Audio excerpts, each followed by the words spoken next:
Just another day in downtown Phoenix, Arizona. Heat certainly blazing down this concrete jungle, but when you come inside to this beautiful ballpark, nice and mild here at Chase Field.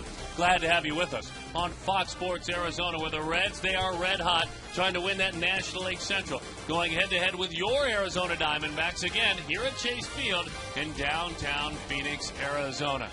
Gibson squad ready to roll, and that's where we start. He's Mark Grace. My name is Darren Sutton. Welcome back to the ballpark. Kirk Gibson, front and center, and he has been since he has taken over as the manager of the Diamondbacks. And Gracie, as he tries to rebuild winning here in the state of Arizona, he does so with several philosophies. And last night, those philosophies were seen in the other dugout, a team doing a lot of things right, trying to play in October. Dusty Baker's squad, the Cincinnati Reds. Yeah, it was certainly a lesson in winning baseball, especially late in the ball game when the game started to get tight. All of a sudden, now the Diamondbacks were the team that couldn't slow the game down, and the reason was because communication. Look at the veteran and the youngster. That's Bruce and that's Edmonds. It's right there, a changeup. That led to a home run. Now awareness, not aware of the score, not aware of a slow-footed catcher on third base, and because of that, an airmail throw. How about sacrifice? I call this selflessness. Scott Rowland giving himself up to get a guy over to third base with less than 2 out, and it wouldn't be Dusty Baker without some risk. Darren Sutton, a perfectly executed suicide squeeze. That ended up being the game winner. That was beautiful winning baseball. A lot to learn watching those Cincinnati Reds, no doubt about it. You hope to see a lot more of that in the years to come in the state of Arizona. By the way, Cincy looking for their fifth road sweep of the year.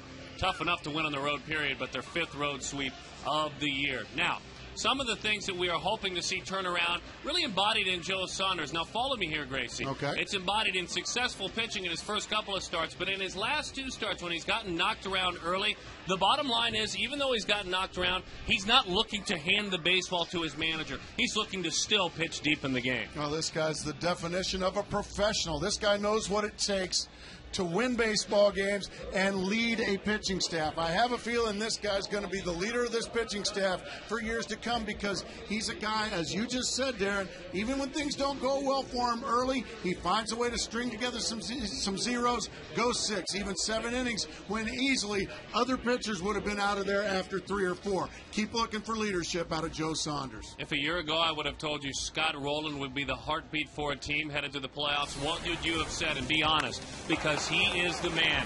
To a man in that locker room, they will tell you. We hope to be playing in October because of a veteran third baseman finding youth in the Queen City.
Brought to you by Gila River Casinos, proud partner of the Diamondbacks. Sanderson Ford, Arizona's largest Ford dealership. Southwest Airlines. Visit southwest.com. Grab your bag. It's on.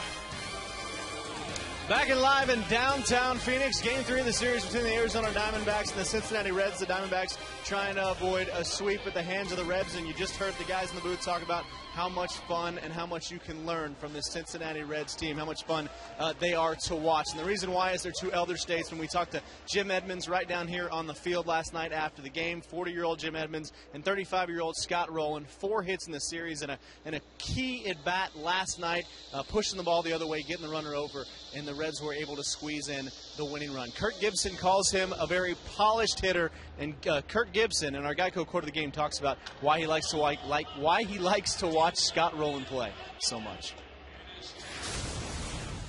I think Scott Rowland, they brought him over. I think he's a perfect guy, and the fact that physically he seems great this year, throwing a ball across the diamond well. You don't want to hit it down there. I think he's a great guy for leadership, and I think he's helped that ball club tremendously. We all watched the scuffle between the Cardinals and these guys. We're going to see what Rowland did for his manager. I mean, that's because Carpenter was chirping at Baker, and then Rowland's, that's it. No, he just took great care of that. Speaking of eruptions, tonight it's Joe versus the volcano, Gracie's favorite movie, and Joe Saunders taking on the lava-hot Cincinnati Reds. Darren Sutton and Mark Grace have the call, and it's next on Fox Sports Arizona.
And Joe Saunders onto the diamond. I'm thunderstruck. Boy, that is a great selection, Joe Saunders. Tip of the cap to you out of Falls Church, Virginia.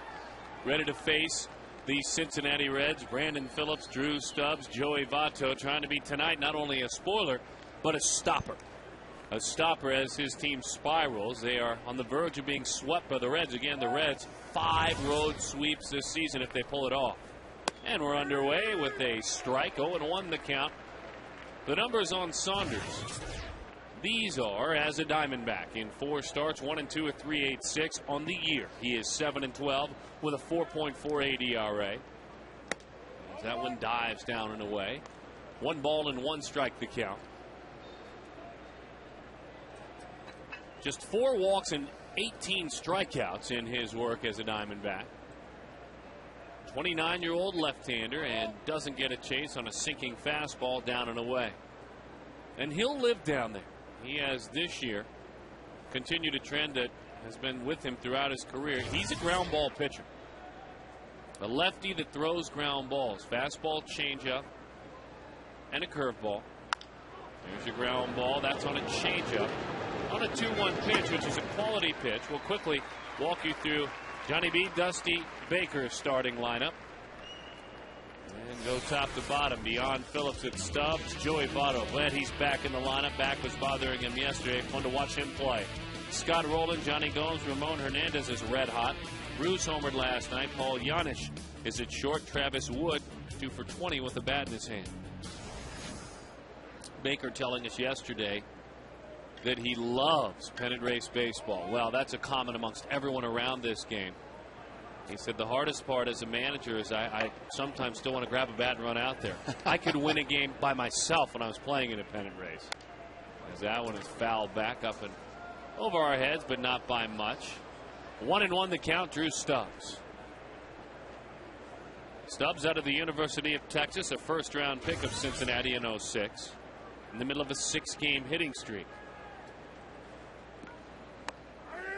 Oh, perfect pitch over the inside corner, 1-2. And if Hunter Wendelstedt, who works behind the plate, will give an inch or two on either side, that certainly will help. Saunders will pick it up. Right back in there he goes. And that's all you're going to do with that pitch. If you hit it on the barrel, Darren, you're just going to pull it foul.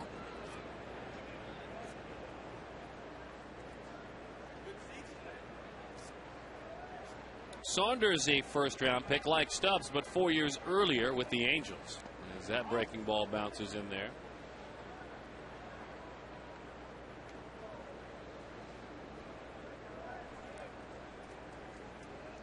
Two and two the count. He was a pick out of Virginia Tech. Just got a piece of that high fastball. Now you've watched him, Gracie. We've seen 4 starts with this club. Will he elevate occasionally? Oh, I mean, yeah. he did there. That was with intention.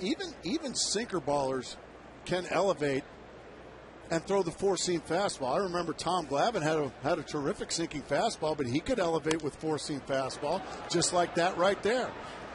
And instead of 86, 87 with some sink, now that one was 92 up in the zone. So right on cue, Saunders elevates for us. The 2-2 from Joe. Breaking ball, didn't get the call. And that's the one pitch. His pitching coach, Mike Butcher, before he came over, shared all of his insights on Saunders. This backdoor breaking ball, even though he missed his spot, said he's just about got it perfected to where he wants it. The 3-2. Outside corner fastball. Strike 3, and he rings him up. Well, he goes to the outside corner. Hunter Wendelstedt, very outgoing with that strike 3 call. I like that. I'm all in. You know that. Either way. It's not, you don't like hearing it when you're the hitter. Yeah, I know. You don't have to be so loud. Joey Votto lets it travel and drives it deep into the corner. Diving attempt on a foul ball. You love the effort because that is not soft ground out there. And he gets a good ovation from the fans out in left field. And even his bullpen applaud the effort from Ryle. Just foul. I love seeing that. Can't get enough of that. That's almost as good as our key to the game last night. Down with Mr. Redlegs. Anyway, 0-1 the count to Votto as that one is away. 1-1 the count. Denial play-by-play from my partner there. Well, this 28 guy, home runs, 79 this RBIs. Guy's fun to watch in the box. He doesn't give an inch to left-handed pitchers. He just hangs right in there.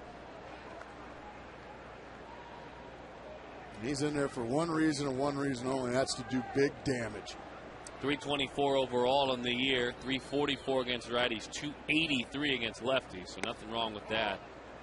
And Saunders wondering how in the world he took that pitch. Probably just because he was so full, but plays the game with a chip on his shoulder. I like that. The 3-1.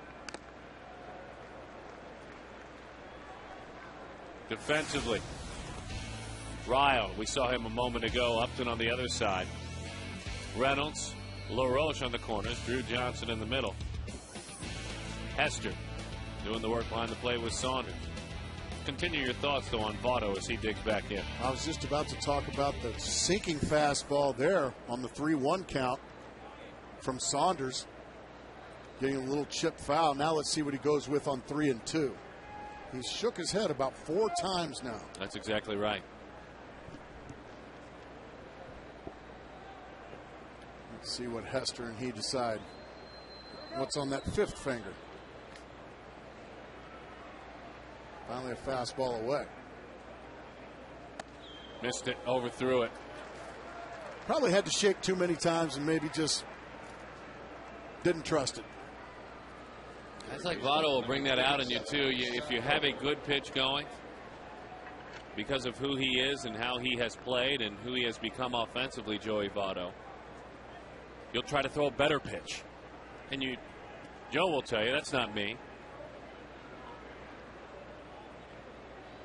Here's Scott Rowland. We've been keeping our eyes on him this entire series and what he has brought to the table for these Reds. As Saunders drives him back to the bag. Taking a look at our Amica Insurance hit zone. Home run, 6, the most at the zone. Out over the plate. I like that little graphic, as that one's skied foul. I don't think Adam LaRoche's going to have room. Yep. Well, sure he is. He Shame on me, Darren Sutton. Adam's got a magnet in that glove. Everything just goes right to it.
On one of the battles, part of that communication you mentioned, it goes always.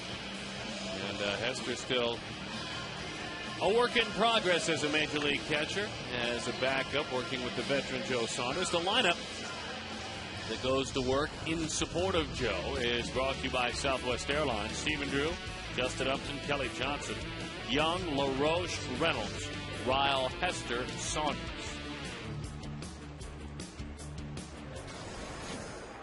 And left-hander Travis Wood. Been looking forward to seeing this young man pitch since we saw him on the docket. It's his 9th start of the year. He's 3-1 with a 2.65 ERA. And just about had perfection. On July the 10th against Philadelphia, ended up with a complete game, 1-hit victory. His club came up short, but was fabulous in that outing. It was a 0-0 game when he was working.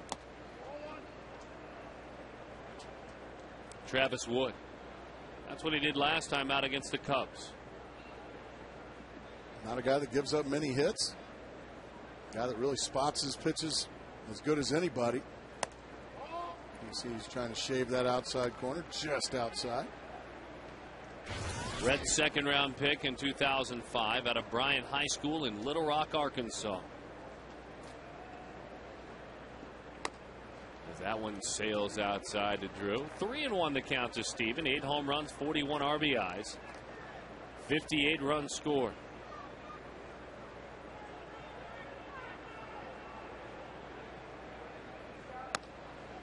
Well, he'll take that. There's a leadoff walk to Steven Drew, the 48th walk he has earned this year. Defensively for the Reds. Outfield of Gomes, Stubbs, and Bruce. Infield of Rowland, Yanish, Phillips, and Votto on the right side. And Hernandez catches Wood. Making sure that he was fit as a fiddle and ready to go, Dusty Baker, having Votto in the starting lineup tonight. And Jim Edmonds, who played first last night, looking on. Inside, you could hear it from Hunter Wendelstedt. Pulling everything a little bit too much is Travis Wood. All the pitches that were off the plate to Steven Drew were outside, and now that one inside to Justin Upton. So he's just having a little trouble right now, just pulling him across his body. And that one is low. Guided that one in there. And Hernandez, that'll get a catcher out. When you see a pitcher with his gumption and what he's accomplished, baby a ball in there like that. Well, the former pitcher in you can see that, certainly. And man, you're too good. That's what he's saying. Let's go. Yeah, just a short conversation. All right, here, let's go. Come on. A little pep talk. Wood, even in his last 10 starts in Louisville, had a 2.29 ERA. Opponents hit just 209 against him. Down in the minor leagues, he's come up to the big league. So talking about 18 really good starts in a row. Huge swing on 2-0. 2-1 the count.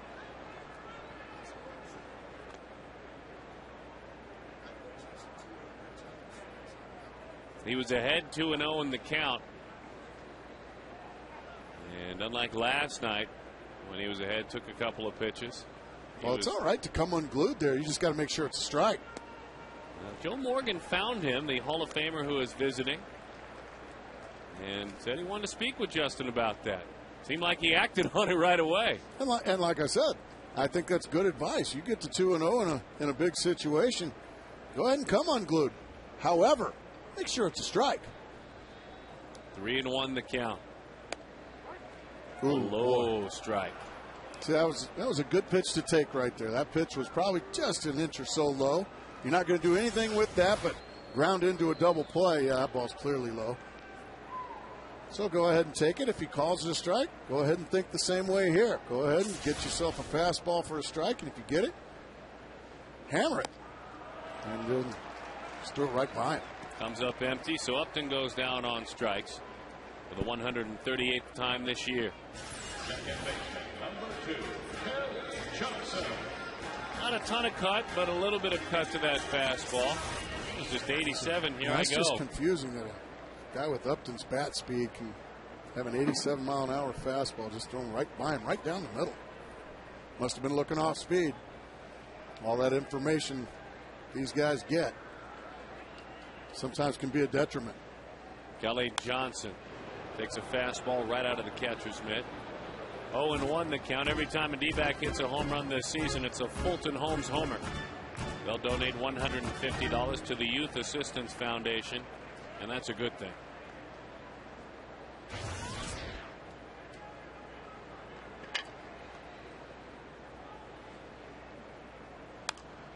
Again, a fastball. This one buried inside. You can already kind of feel it out. He throws nearly 70% fastballs, but then he'll also throw almost 20% cut fastballs. So he's almost throwing all fastballs. I mean, when you see fastball and cutter as his top two pitches, that's 85% almost fastballs. I love it. And a great approach, but a nice play. Wow, is that smoothly played for a double play. Phillips to Giannis, on to Joey Votto at first base.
We'll continue to push the baseball acumen. We'll continue to push the fundamental stuff.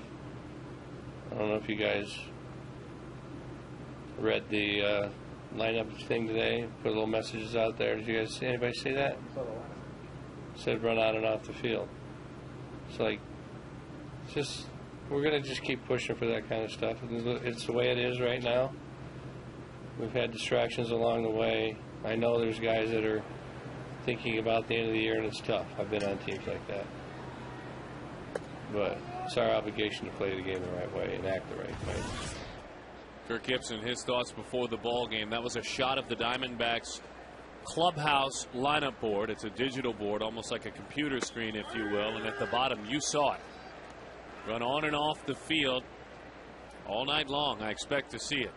Your thoughts when you hear that? Well, I've never had a manager use the word acumen. But if that means play better baseball, man, I'm all for it. And run on and off the field. Isn't it a little bit disappointing? As that one skied to right field. Isn't it disappointing that has to be put on a board in the locker room? Certainly. That Major League Baseball players have to be reminded to run on and off the field between innings.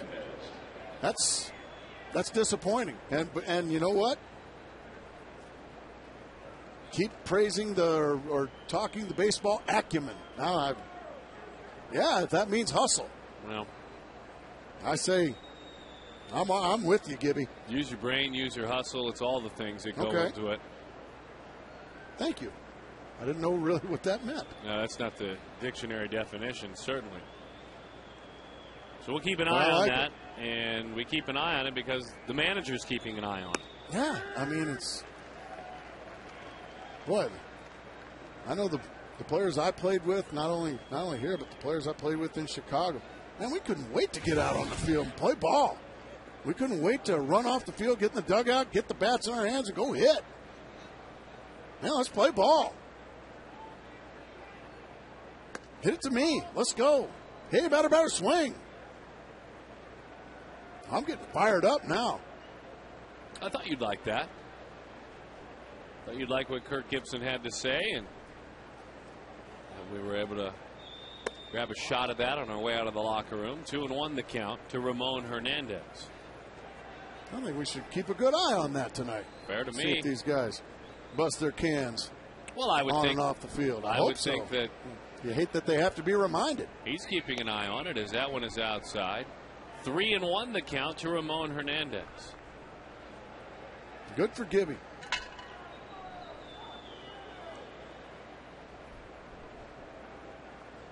The dictionary definition, by the way, as that one is swung right through, as I talked about smarts and then putting it to work physically.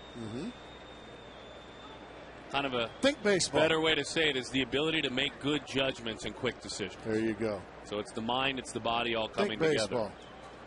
The 3-2. Bouncing ball toward the hole. It's a base hit into left field. Ramon Hernandez chases a pitch up in the zone, but in doing so, he's now got, in this month, 14 hits, hitting about 400 in the month of August. He is on a roll. 7 multi-hit games in his last 17. And it was Hernandez that was right in the middle of that botched, what would be a sacrifice fly, ended up being an error. And he was the base runner that was heads up, saw the throw was going to be way over the head of Miguel Montero, and caught the Diamondbacks napping. You don't have to be a fast base runner, kids out there, as that was hit to right field, but he didn't get it. He broke his bat. Jay Bruce is erased. But that's just a reminder to all the young players out there. You don't have to be a fast base runner to be a good base runner. Just keep your head up and look for anything you can. 90 feet is so important in this game.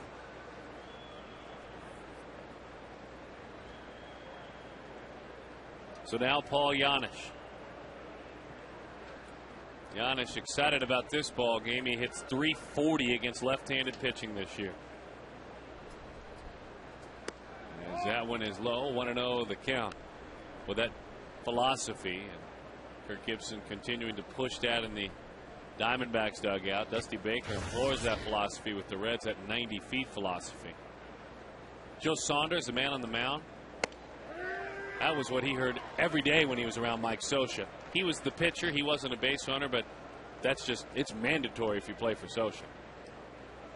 Man, it was mandatory for every manager I had, from high school, little league, you name it. The 1-1. Nice job. Hester keeps it right there with him. Even my son's little league coaches, I try to, if they ask me for anything, well, one thing that is just a given is they're going to hustle on and off the field. Look sharp. The 2-1. Way out front. That one's spinning fair. How about that? That ball was 3-4 feet foul and just took a hard left turn. Joe Saunders did that on purpose to him, didn't he? Oh, love it. Or is it that magnum in LaRoche's glove? I think so. Running on and off the field.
The Reds and the Arizona Diamondbacks. Glad to have you with us.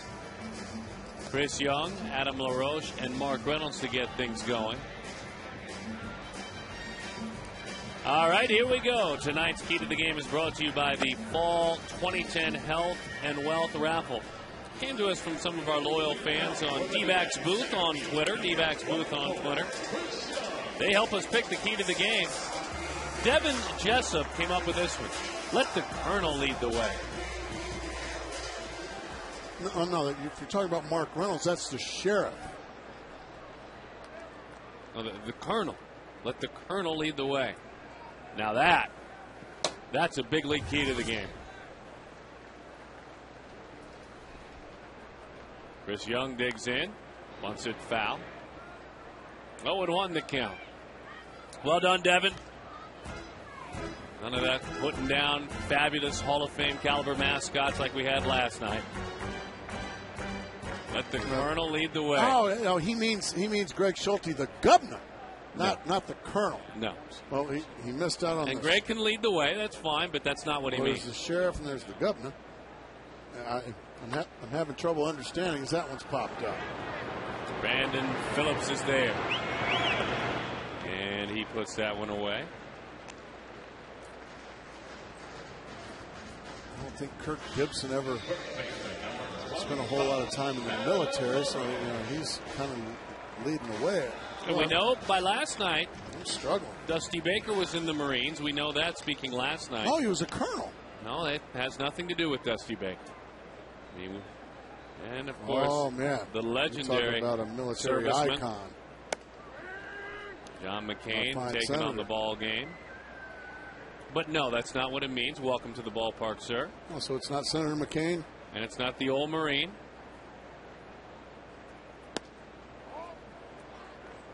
Wow, I'm at a loss. I'm stumped. 1-1 the count. I think we just go back to last night. Down with Mr. Red Legs. Nope. Colonel Saunders. Get yourself a good old piece of fried chicken and let the Colonel lead the way. Well, you know, I plan on leading this team across the Mississippi. Colonel Sanders. Well, I know Joe Saunders. I understand it's a play on words. Is a terrific pitcher, and we're proud to have him. And we're proud to have all these Diamondbacks. But that's a terrible key to the game. Oh no, the Colonel. That one is a pitch over the outside to Mark Reynolds with 2 outs. Yeah, we dubbed this young man the sheriff. Now, that's what I'm talking about. Well, and Joe Saunders is the Colonel. The 0-1. And that one is fouled off. It ties into leadership. Wouldn't you say he's one of the leaders of the pitching staff? Oh, I would certainly say that. And wouldn't you say that most people like fried chicken in the world? I love fried chicken. Well, then that's a great key. And if his name is actually Sanders, then like Reggie Sanders. We called him the Colonel. Bit of a play on words. Oh, Reggie, we're sorry. It's kind of what they're calling him right now, Joe Saunders. In the internet community, Gracie, that's kind of his nickname. The Colonel. All right. It's a terrible key. That one is outside. 2-2 the count. Well, between this running on and off the field and terrible keys to the game, I'm getting a little fired up here tonight, which is a good thing. The 2-2. Lays off a changeup. Anytime the D-back scores 6 runs or more. Taco Bell. Well, they'll be giving away free tacos. 3 of them with the purchase of a large drink. Between 4 and 6 the next day at locations that choose to participate. Reynolds goes down on strikes. Oh, lead the way. That is a fabulous key to the game.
game, our APS Energy Assist.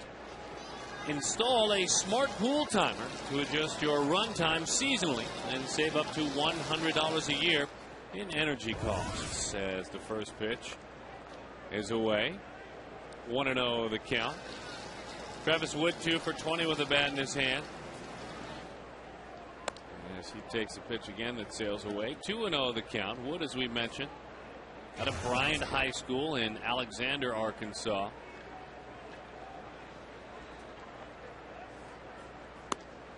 At the time, the highest drafted Arkansas high school pitcher since the Reds took Dustin Mosley in the supplemental round back in '99. And he pops that one up. They haven't played like a pitcher. That's why they have scouting reports. That's exactly right. And he puts it away. So back to the top of the order in Brandon Phillips. Joe Saunders, you really can't track any history. There is occasion when you see Saunders and you look at his numbers, and because of interleague play, he has faced some of these National League teams. He's never faced the Cincinnati Reds. Joe 55-34 in his career with 5 complete games and a couple of shutouts. Not necessarily a strikeout pitcher. As that one down and away, tried to pull a changeup, and boy, you love that. He just made a pitch there. Anytime you can get a hitter to drop that back shoulder and get underneath a soft one, you've done your job. As you can see now, he's reaching. He gets under it.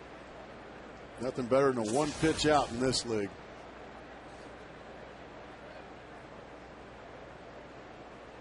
You go back to 2008 and you look at the wins for this left-hander on the mound as he faces Drew Stubbs. As that one is away. And he's in pretty heady company. Guys that have gotten it done. And you can see CC and Cliff, John Lester, Joe Saunders. As that one is tapped foul. That's rubbing elbows with some big shots there. Yeah, that was a good-looking graphic there. CC Sabathia 52, Cliff Lee 46, John Lester 44. Breaking ball right down the middle, 1 and 2. That's the club right there. That's rubbing elbows right there. Fastball in, blew him away, and it was set up by the big curveball. The pitch previous to that. These Diamondbacks running in to hit.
Weigh in with us tonight. Log on to FoxSportsArizona.com.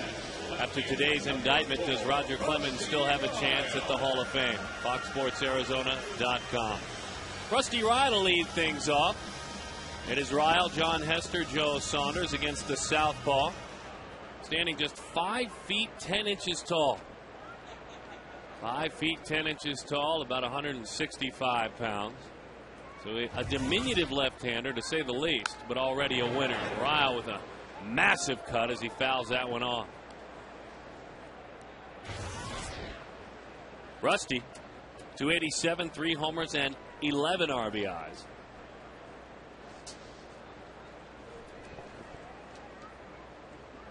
As the 0-1 pulls the string on him. Doesn't throw many soft ones. We talked about that. And Ryle this year enjoying left-handers, hitting .314 against them. As he runs it in. You ever heard of the HBO special Eastbound and Down? I have heard of it. I've never seen it. You guys talk about it. I've got to see it. This is a left-handed Kenny Powers right here. Kenny Powers. The 1-2. Waves right through it. Ryle goes down on strikes. There's something about the fastball because they're all different from this left-hander. He'll cut it. He'll elevate it. I remember, and I'm sure you remember, you saw him in the other league, but when Jared Washburn first got to the major leagues, about every 100 pitches, about 85 to 90 of them were fastballs. And good fastballs. It changed as he got older. He threw fastballs until you showed him that you could handle his fastball. I feel a little bit of a similarity. And Jared wasn't a big, tall, rangy guy. No. Didn't mean to. That was a cut fastball. It's misplayed. Barehanding, and he'll have to hold on to it. Giannis. That was a cut fastball and an awkward check swing. And it was misplayed by Wood. It was misplayed by Wood, and that'll probably go as a base hit, I would imagine, yeah. That's the first base hit of the night, and you can see it gets under the glove.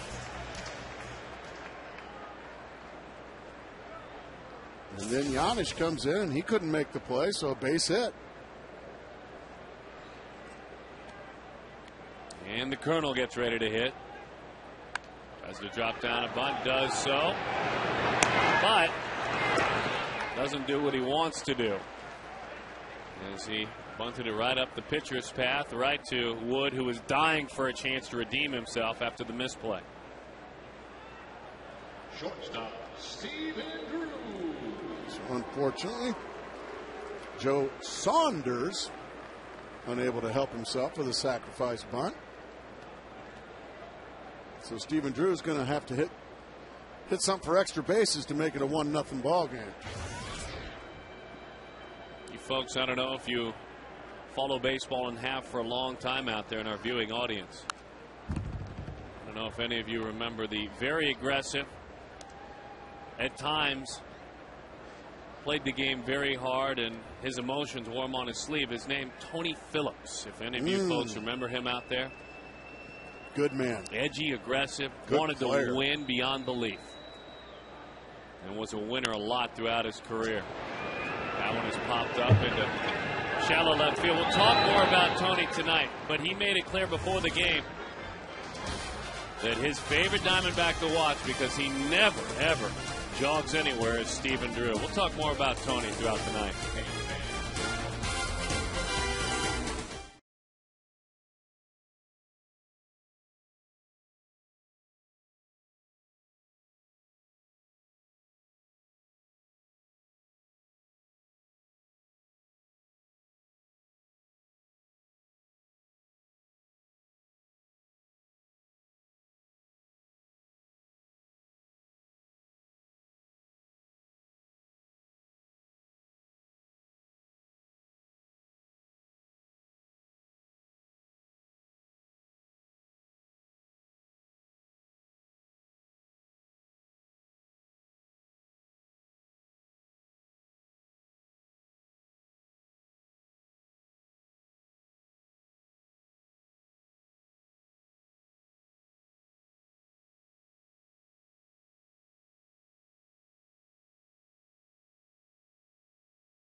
You to think outside of the box, but it's really in the box to run on and off the field between innings. These Diamondbacks are reminded by their manager, Kirk Gibson, and reminded not only on that lineup board, but Gibson pointed it out to all of us as members of the media. That's why you see it here on television tonight.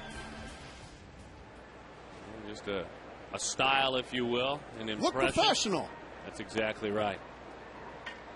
So Tony Phillips was saying that that's what he sees in Stephen Drew. He said he never takes a pop-up off, a ground-out off. Certainly he can run out a triple with anybody's business. But for me, Gracie, and I know how you feel about him, when I see a guy who would take it to the extreme to win, if you will. I mean, he was an edgy guy, certainly, but cared about winning. Oh, man. If he says that's my favorite ball player in this club, he's the reason I don't turn off the TV sometimes when I get frustrated with baseball when I watch it. That's the guy. I tell you, to me, and I told Steven, and he took it as a huge compliment. For the players that were fortunate enough to play against Tony Phillips, boy, that's a huge compliment for Stephen Drew.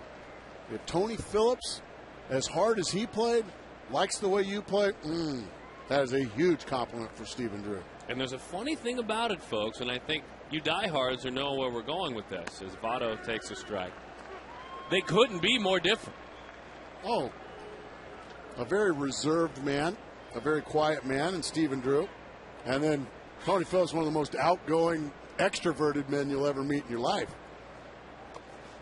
But they both play the game of baseball in the same mind frame of, I'll do anything it takes to win. 2-2 the count. And don't make the mistake, as some of us broadcasters make, of thinking that younger players, as Votto goes down, a nasty sequence on him there. I'll hold that thought because I don't want to get too far. One of the best players in the National League finally chased that breaking ball. That's the best one of the night so far from Joe Saunders. That was a beautiful breaking ball. Down and away it goes, and you rarely see a player and hitter the caliber of Joey Votto take a swing like that. That means that was a heck of a pitch. 0-1 the count.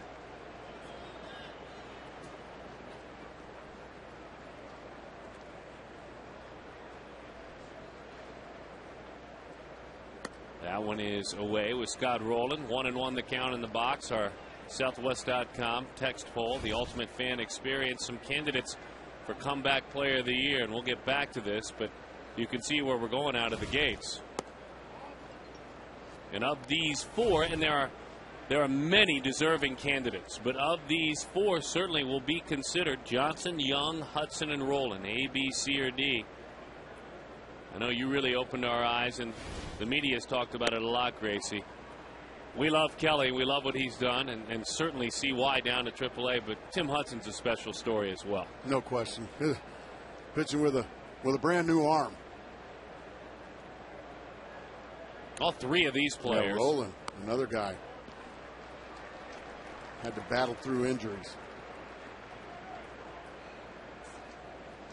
As Rowland draws the walk. You know, you look at him from 97 until now. He is amongst top 5 offensively, all third basemen. And by the way, the best defensive third baseman in that time. Still. And has been for a long time. Only A-Rod and Chipper with more extra base hits since 97.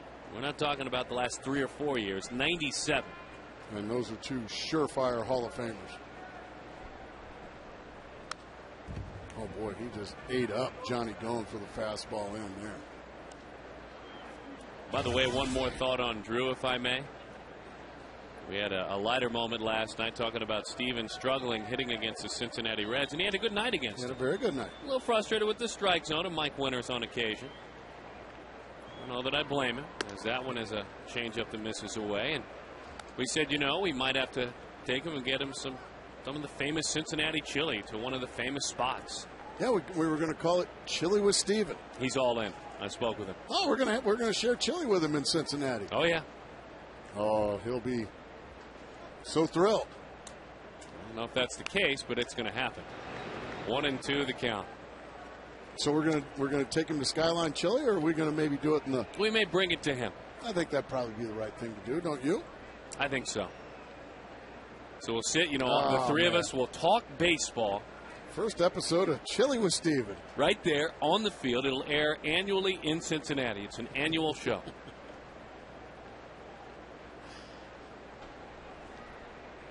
The 1-2.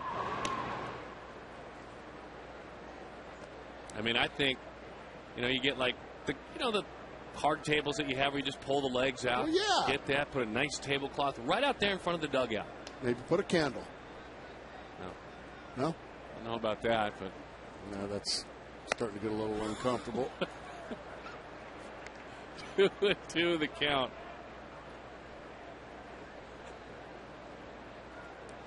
So stay tuned, a couple of weeks away from the debut.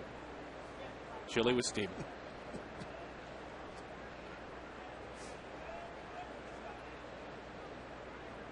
The 2-2. Line drive into right center field. Young is tracking. He at least gets in front of it. Runners are on first and third, but Young, as he headed for that ball, you just hoped he'd get there. Otherwise, that's a run. Boy, that ball was smoked by Johnny Gomes. And he is having a quiet, I mean very quiet month of August. Not on that swing of the bat.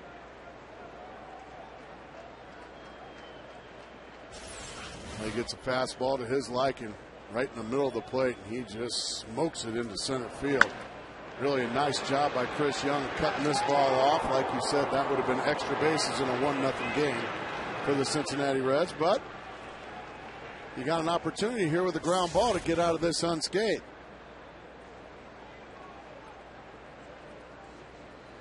Runners on first and third. Hernandez 8 for his last 18 with runners in scoring position. High fly ball killed to left field. A 3-run home.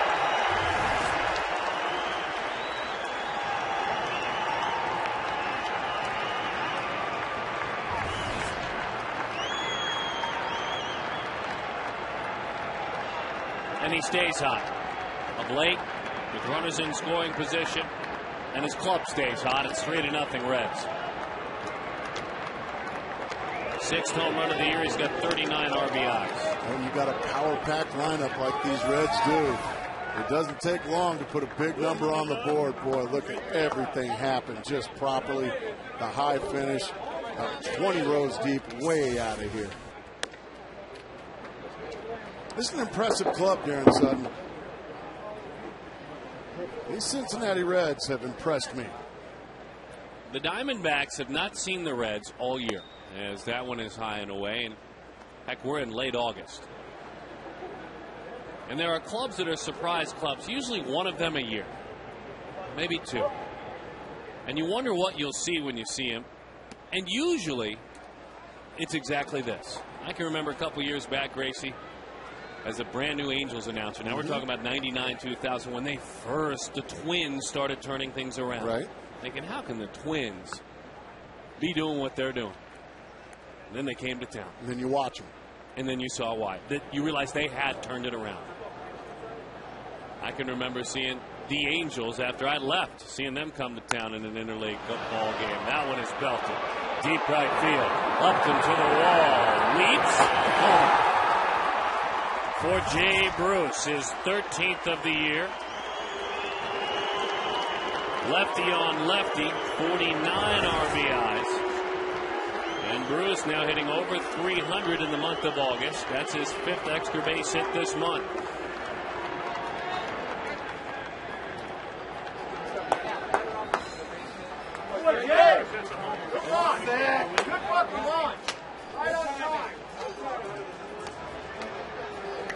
So that was 117 homers allowed by the Arizona starting pitching rotation, the highest total in the big leagues. Well, Justin gives it everything he's got, but it just gets over his glove. But a good effort there from Upton. You like to see that. And that's what happens at this level. When you fall behind hitters, 2-0, 3-1, you become a one-pitch pitcher, and bang. They tend to go a long, long ways. So when Saunders has had this happen to him, unfortunately, it's occurred in his last couple of starts. He's not looking to leave this ball game. He's on 67 pitches. He's looking to give his team 7 innings and hope they get something going. Bouncing ball, and it's a foul ball. Well, that 4 runs in 4 batter sequence there. Every pitch. Fastballs. All fastballs. Not just the ones that were hit. Just every pitch. Period. Because that was pulled way foul. 1-2 the count on Giannis. Since July the 4th, Giannis hitting .344. And a .500 clip against lefties in that time. Remember, taking over at short, Orlando Cabrera going on the shelf. Yeah, that was the 2 of them we talked about in the open. Communication. Bruce and Edmonds. The old bull and the young bull. Boy, is that a great shot. The man who has accomplished it all and is enjoying playing for winning only. As that one is a strikeout. Well, if you're looking for affordable summer entertainment, look no further than Chase Field. You can get a ticket to a game for just $8. Plus, there's tons of value items around the ballpark like hot dogs and popcorn for $1.50, beer for $4, and you will not find that anywhere else. Or souvenirs for just $3. Call 602-462-4794 and ask about value items or log on to dbacks.com/value. Now that, folks, is what we like to call on the play-by-play side a big league read.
Enjoying. They hope some offense soon for these Diamondbacks. Now that's a haircut. That is a back-to-school haircut if I've ever seen one. Oh, Grace, you love wearing your hat like that at the ballpark. That's not true. Very handsome gentleman if you just turn that hat around. You're going to love this question. Uh-oh, what do we got? Name the 4 to win 1,000 or more games as a manager and hit 200 or more homers as a ball player. So you had to be a pretty good manager. You win 1,000, you've been around for a while. And you hit 200 homers, you've done something. Kirk Gibson. He's well, he got the 200 homers. Right, he's just getting started here. Oh. It's a good guess, though. Well, how about the guy in the other dugout? How about Dusty Baker? Now you're talking. Now you're talking. How many are there? 4? 4 guys. How about an obvious one? Joe Torre. And I will take a run at Lou Piniella. No kidding. Who Maybe didn't he hit 200 might have homers? come up short on the homers. Really? How about that? How about Don Baylor? Ooh. Maybe the Winds that time. Yeah, I think you're right. The 1-1 to Justin Upton. 1-2 the count as he fouls it off. 4 runs, 4 hits, and no errors for the Reds.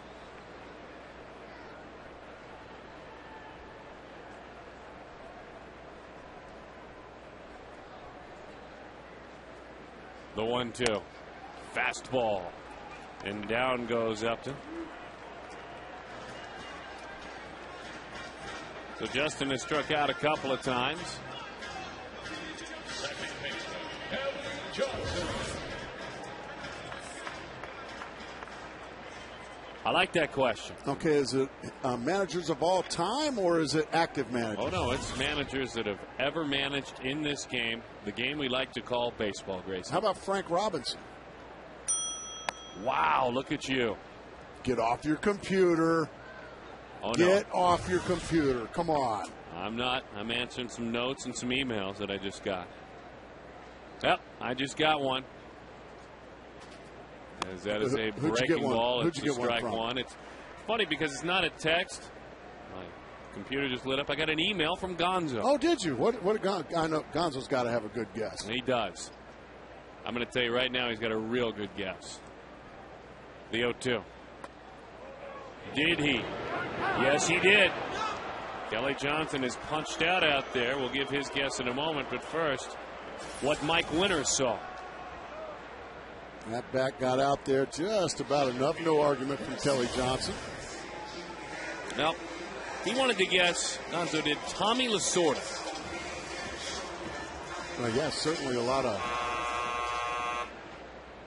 Well, Tommy Lasorda won lots of games, but Gonzo, Tommy was a pitcher.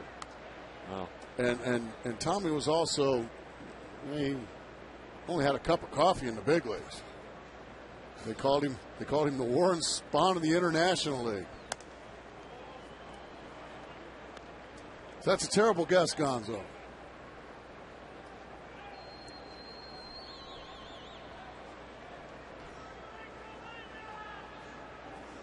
The 2-0 inside. 3-0 the count. So that's a bad guess. Well, no, he just sent me a text. He's not happy with us. No? And he said, come on, guys, give me a break. You know my real guess was Tony La Russa. Wow. Well, once again, Gonzo, certainly the wins, but I think Tony La Russa played maybe 1 or 2 games ever as a player. He has brief time in the big leagues, had a serious arm injury. Yeah. So, I mean, 2 certainly Hall of Fame managers in Lasorda and La Russa, but really 2 awful guesses by Gonzo. Sorry, folks. The 3-2, Young pops it up to the right side. Hey. And there to put that one away, Jay Bruce. Just got another great guess from a good friend of the Diamondbacks. You'll want to hear it when we come back. We'll have the answer as well.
Glad to have you back with us as we roll on to the 5th inning. 4-0 the score.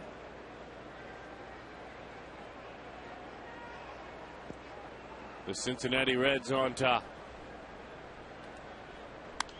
Big swing, and it's fouled off. Just got a guess on our fine trivia question. 1,000 or more wins, 200 or more home runs. Wins as a manager. Good question. Homers as a player. Our good friend Ron Wolfley, former Cardinal. Oh, yeah, from the Doug and Wolf Show. From the Doug and Wolf Show. I actually got one from each of them. They both texted in. They're avid viewers. As that breaking ball is a shot. Down the line it goes, and Ryle surrounds it. Fires it on back in. A huge turn from Phillips, and he'll have to scamper back. I don't mind that aggression at all, though. These guys play the game hard. Beautifully hustled out there by Brandon Phillips. I mean, he is ripping and running. Nice job by Rusty Ryle getting over there, cutting it off and making a strong throw in. Brandon Phillips, he's thinking too all the way. Whoa, I got to get back. Rusty Ryle got over there. Good play on both ends, Ryle and Phillips.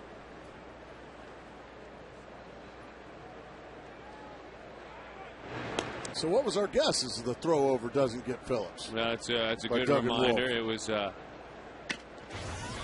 Wolfley, and he wanted to guess Bob Brenly. Well, Bob Brenly was certainly an accomplished manager. Good run. Nowhere close. I mean, nowhere close. Stubbs dropped down to beauty. I don't think people realize just how fast Drew Stubbs is. And he drops this, and I mean, he is flat out getting after it. I mean, this one didn't even close at first base.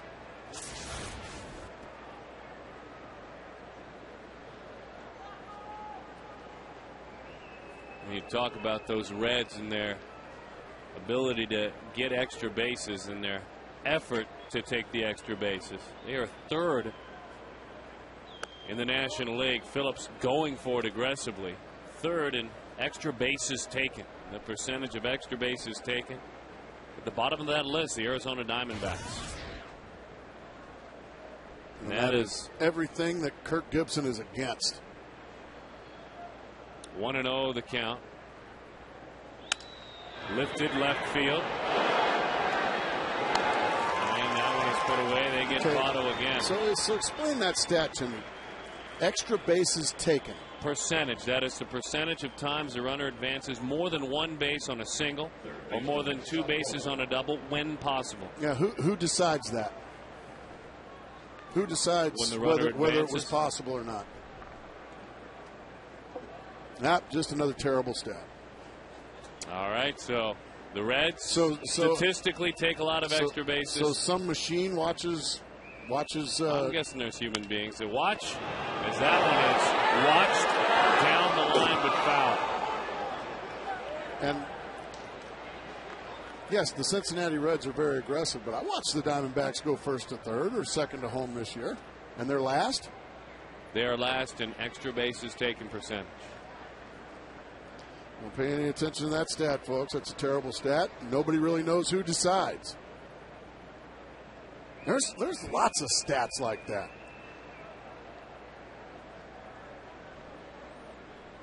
The 0-1 bounces into the dirt. Hester can't hold on to it.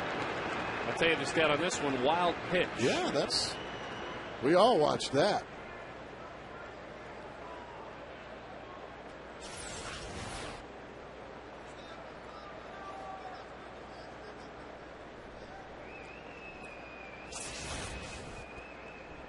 One and one the count.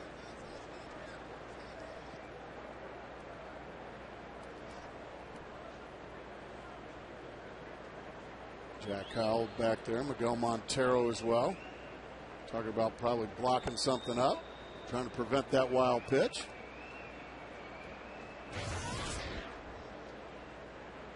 Two and one the count.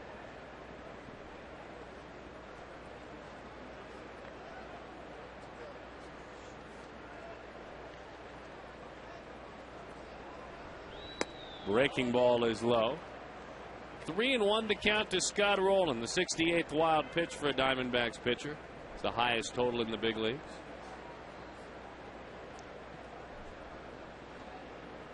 Three and 1 to count.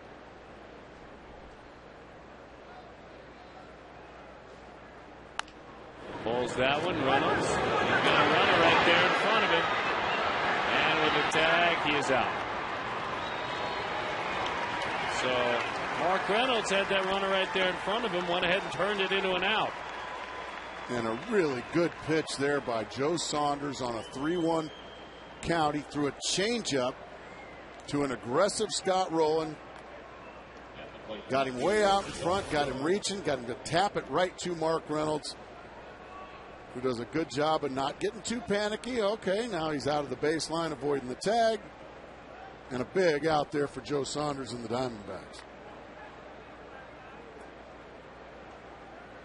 So, Ron Wolfley's guess of Bob Brenly wasn't right, no, by the way. That was, honestly, it was a terrible guess. Bob Brenly was an accomplished player and certainly an accomplished manager, but he didn't get near 200 home runs or 1,000 wins as a manager. Inside is co-host Doug Franz on Doug and Wolf in the Morning. Good Great friend show. Of the show as well. Sports 620 KTAR. I like it a lot better when you're not hosting. I understand. I've heard that. I'd like to get the guess in, though, from Doug. Okay. It was Ned Yost. He did not go around. Might be right, Sue. They haven't responded, so I'm guessing that's... Oh. So that was Doug's guess, and I guess... Well, that certainly came up short on the home runs, and he's come up way short as a manager. I don't think he's going to quite get it with the Brew Crew in Kansas City. Oh. He's on the bottom end of a 4-3 score to the battling Cleveland Indians. Oh, Doug.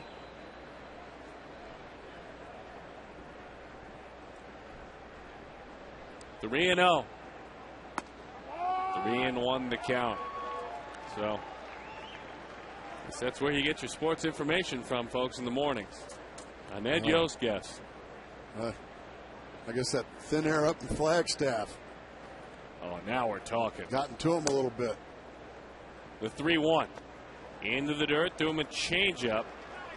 Let's go ahead and answer it since we've gotten brutal guesses. I mean, I got one wrong, too, so I can't say anything. I said Lou Piniella, and he was off on the homers. Don Baylor, and I was off on that. But it is Felipe Alou. Felipe. Wow. You know what? I have to be honest. As much as I love Felipe Alou, I wouldn't have gotten that. I didn't know he had the homers. Felipe Alou with 1,033 victories. 1,033 victories. And let's take a look at the homers.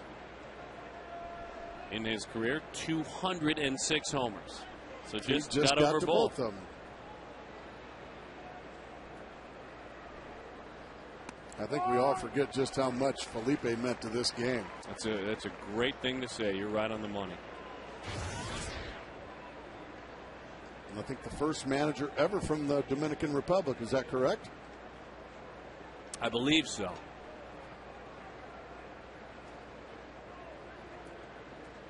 I think Al Lopez for many, many years, the Chicago White Sox manager. But I think he was of Cuban descent. 1-1 to count. Give us something to look up along with that extra bases taken statistic. The 1-1 is a breaking ball. Yeah. I want to know if he went around. According to some guy eating Cracker Jacks in the stands. That's enough. Come on now. I'd just like to know according to who, so I can give it some validity. Maybe it's according to the folks who weigh in with us every night. Ooh. 2-1 to count.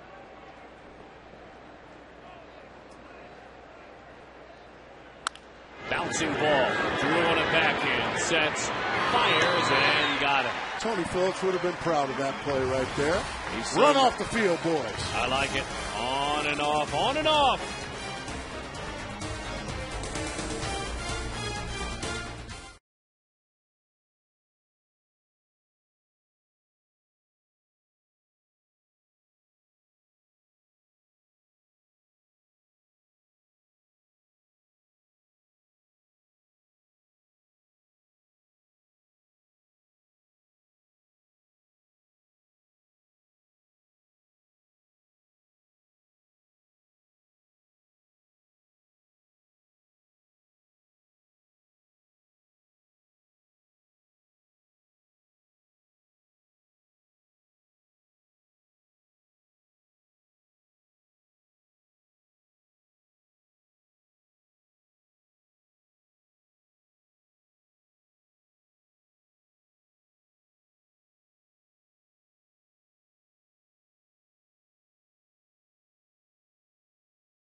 Beza and Bach, Wells Fargo together will go far. Glad to have you back in Phoenix, Arizona, our beautiful great state of Arizona. And we trust that you are enjoying your evening and your week has been a good one to this point. I'll tell you this, it has been fun to watch the work of this young left-hander. You know it's unfortunate it's occurred against your team if you're a Diamondbacks fan, but Travis Wood, so far, everything is advertised. And first pitch swinging. One of many fastballs has popped up, and into the seats it goes. Against lefty since July 17th. Good numbers there for Adam LaRoche, a .382 average. And hanging in there, keeping that shoulder locked in. The 0-1. Takes it the other way. Easy chance in the end for Gomes as he puts that one away. So one out here in the bottom of the fifth inning. Just one hit for the Diamondbacks. There was a Hester single and was barely a single at that. It was a ball that it was a cut fastball in. He checked his swing. It rolled past the pitcher. Pitcher unable to make the play. Wood will tell you I should have made the play. Otherwise, we'd be talking about no hits again. High fly off the bat of Mark Reynolds. Deep left. Out of here. Nothing cheap about that one. Nope.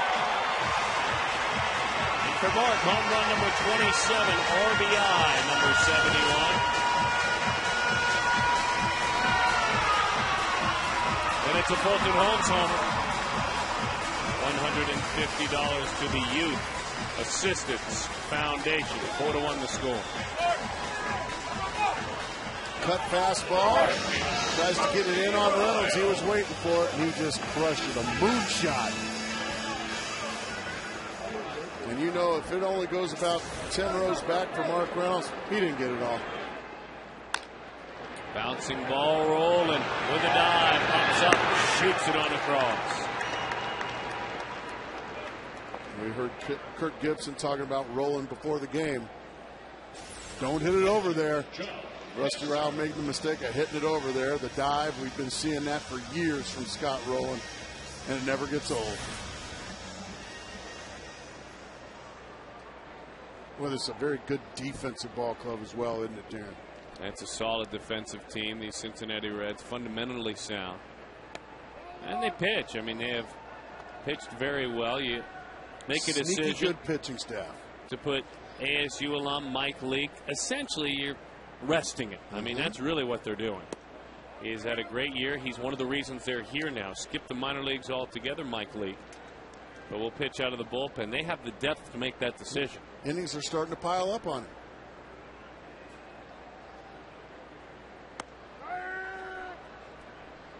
So for now, he watches, pitches as a long man, but I think, honestly, you talked about this, managing innings. Has not pitched at all in this series. High pop, right side.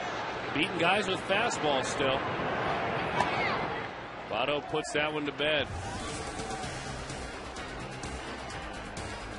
Reynolds with a long ball, but in the end, Travis Wood still holding court tonight, 4-1.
Back to D-backs baseball. Brad Steinke with tonight's weigh-in. We wanted you to go to our website, foxsportsarizona.com, and answer tonight's discussion topic, and that was, in light of today's indictment for perjury, does Rocket Roger Clemens still have a chance to get in the Hall of Fame? And Dan Banta said you can't keep 7 Cy Youngs out of the Hall of Fame for something that was practically the norm during his era. Put him in, let people make their own mind if they want to revere him or not. And guys, we'll send it back to you. We'll have more of these weigh-ins tonight on the post-game show. Now back to you. Thanks, Brad. 4-1 the score. Joe Saunders has Bruce as he goes to work with a fastball over the outside corner. It's Bruce, it's Giannis, and it's Travis Wood. Your thoughts so far on what you've seen from the other left-hander for the Reds, Travis Wood? He's been awfully impressive, throwing a boatload of fastballs right now, and he's only given up 2 base hits. One left the park off the bat of Mark Reynolds, but he's really been eating up the Diamondbacks, and Joe Saunders trying to hang in there and keep his team in the ball game. That one bounces into the dirt. We just got a great note, Gracie, as that young man looks to pick up a base hit from one of our fans on D-backs booth on Twitter, saying that Josh Weitzel needs to be turned into a verb. The 1-2. Wait, I don't understand. What are we talking about? If Rusty Ryle takes a massive swing at a pitch, and I mean a good intention trying to kill the baseball, mighty rip at it, yeah. Well, then Bruce Johnston says you ought to say that he Weitzeled that pitch. Does that mean it's like a swing and a miss? No, you can or does it mean foul it's it a homer off. You can homer it. Just a big rip at it. Just a massive. Oh, okay. It's like the adjective Ruthian. I got you. I like it.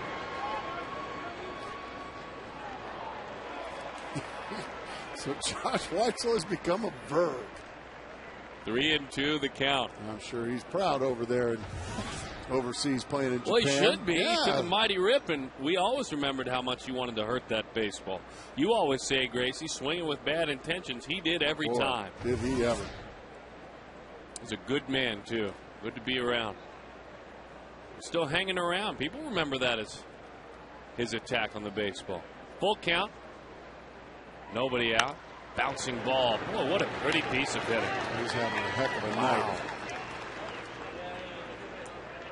Well, I've got more good news for you fans and for Gracie as well. Kachinko is coming back to the ballpark. Oh, yeah. You need to play it. Interactive kiosk near section 111 at Chase Field. And the most important part, it's brought to you by our good friends and partners with Gila River Casinos.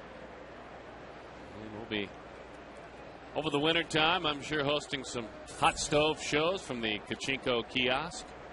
Stay tuned for more details. Drives him back to the bag. Wait a minute. What? We're going to do some hot stove shows from up there. Oh, boy.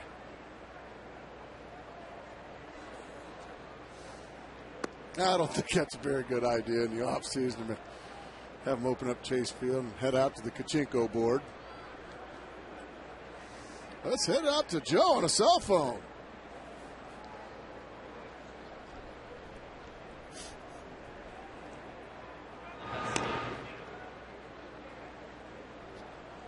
Love talking baseball, though. Well, it's probably not a really good idea.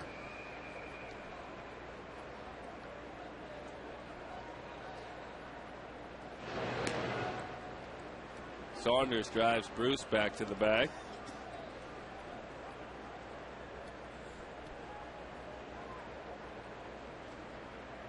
Four to 1 the score.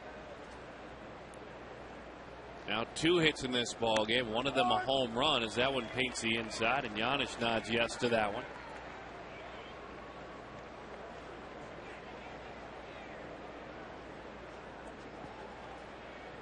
Rice University in Houston, Texas. As the runner is driven back to the bag. Janish, if you're wondering, Janish, of Czechoslovakian descent. Hence, it's not Janish. As that one's off the end of the bat. And the man from Texas has himself, well, a Texas league. And he is rewarded just for putting it in play. And that scowl is what happens when hits like that drop in. That's when you're chapped. You throw a good pitch like that, you can see Saunders knows immediately that that's going to be a little Texas leaguer. And let's see what kind of, we know what kind of pitcher Travis Wood is. Pretty good. Let's see what kind of butter he is in this situation.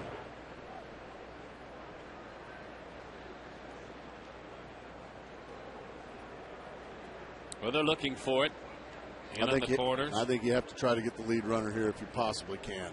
Can't afford to fall behind any further. Drops down a bunt. Tried to make Reynolds come get it. West High Speed Internet, high speed pitch. Travis Wood getting 94 miles an hour. Saunders getting 92. Proud team partner of the Diamondbacks. I must have missed that when Travis Wood threw 94. That's a pretty big fastball for him. And his average fastball that he throws, 90. So he reared back and got a big one tonight. Arkansas born and raised, drafted out of high school, Travis Wood. Runners on the move now. There is something to ruin on the base paths. No one though at the bag, so with the tag there, they will get Giannis. Shot it on a cross, obviously with no one at the bag at second. That's a huge out for the Diamondbacks. Runner remains at second. Well, the Diamondbacks get a gift here. They were running, thinking it was a hit and run. Nice heads-up play by Hester. Gets it over to Stephen Drew, who was covering the bag, and then Kelly Johnson makes the tag of Giannis. And Diamondbacks get a huge out right there.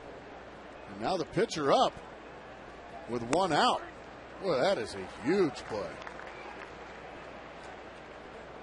And looking that time to show nothing at all but a swing away. No bunt shown for strike two. The 1-2. Breaking ball, that'll do it. How about that? 2 quick outs. Yeah, thanks for coming. Drive home safely, Mr. Wood. That'll go down as a forgettable at-bat for him. And by the way, on that play, both outfielders came charging in if they were needed. You can only get there so fast, but Young and Upton came running in as well. Well, the reason why Stephen Drew and Kelly Johnson were involved in the assist and the putouts is because both corner infielders were charging for the bunt that never came. So good defensive awareness by these D-backs here this evening. That's good baseball acumen. Now we're talking, Gracie. I'm going to keep using that. I like the Gibby. Give me a new word in my vocabulary. 1-0 the count. Watch the corner infielders. They've got to come in. Now look at the middle infielders covering the corners. And now Stephen Drew with a good heads-up play. And you can see Chris Young as we roll it. 1-1 the count.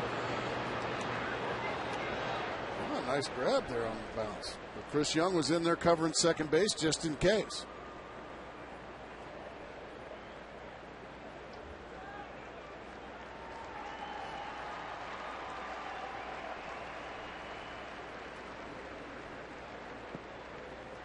One ball, one strike, 2 away. Brandon Phillips singled back in the 5th inning. Was grounded out and flied out. Change over the top of it he goes. 1-2 the count.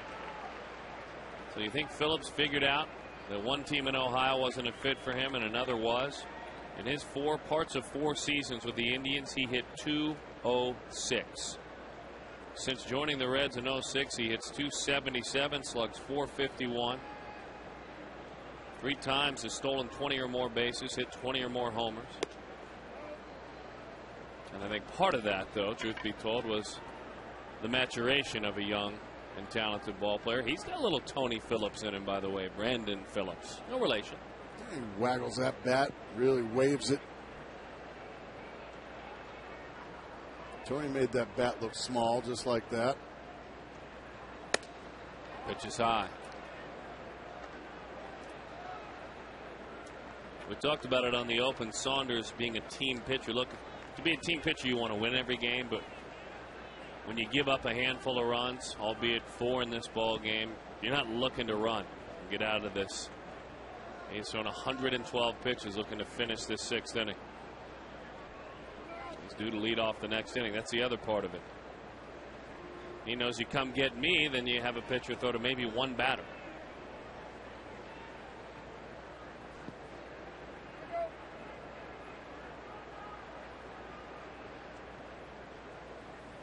Certainly still not the results he wants, though. 3-2.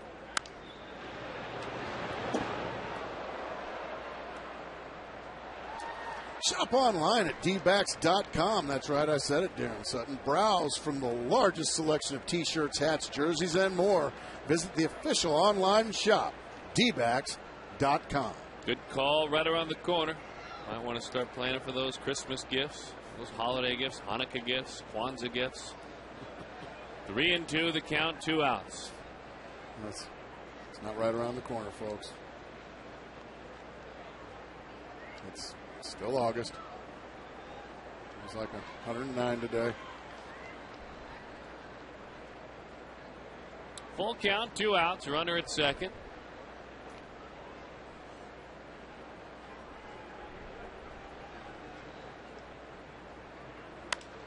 Fly ball center, easy chance for Young.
Travis Wood, everything is advertised. This is a guy that is flirted with perfection.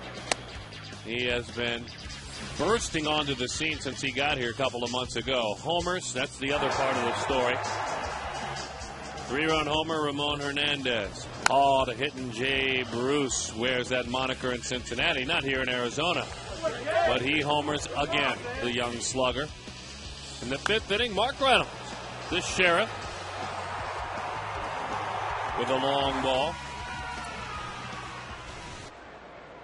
And so our Blimpie game summary.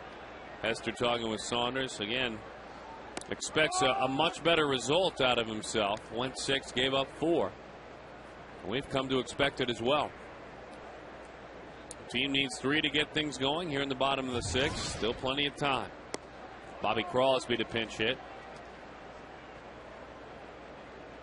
Those are the numbers, 114 pitches.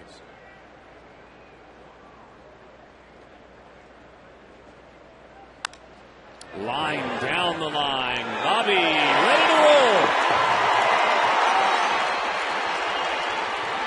And good for Crosby. His 10th double of the year. His 11th extra base hit overall. Bobby Crosby starting to breathe some life into the Diamondbacks. Catches it right off the end of the bat. But it stays just a couple inches fair. Good call down there by third base umpire Mike Winters, and the appeal play to first. Thinking Bobby Crosby may have missed first base. Nothing doing, says first base umpire Mike Estabrook. And the Diamondbacks trying to make things happen here late. Maybe turn the tables on these Cincinnati Reds for what they did to the Diamondbacks last night. Looks like a good idea as Stephen Drew gives that one a ride into left center field. Stubbs chasing, retreating. Crosby will tag and head into third. So Stephen is erased. A very good base running there by Crosby. Heads up, tagging up, and so that results in a very productive out by Stephen Drew. And that's some baseball acumen that I'm sure Gibby's trying to instill into these guys. Okay, he looks like he's going to catch it. I'll get back and tag. Okay, now, without the benefit of a hit, the Diamondbacks can score a run and cut the lead in half. Big Weitzel swing right there by Justin Upton. He did. He tried to Weitzel that baseball. 0-1 the count. Justin 0 for 2 with a couple of strikeouts. Bigger picture, it's been a struggle for him. As that one is blown by him 0-2. Justin 3 for his last 41.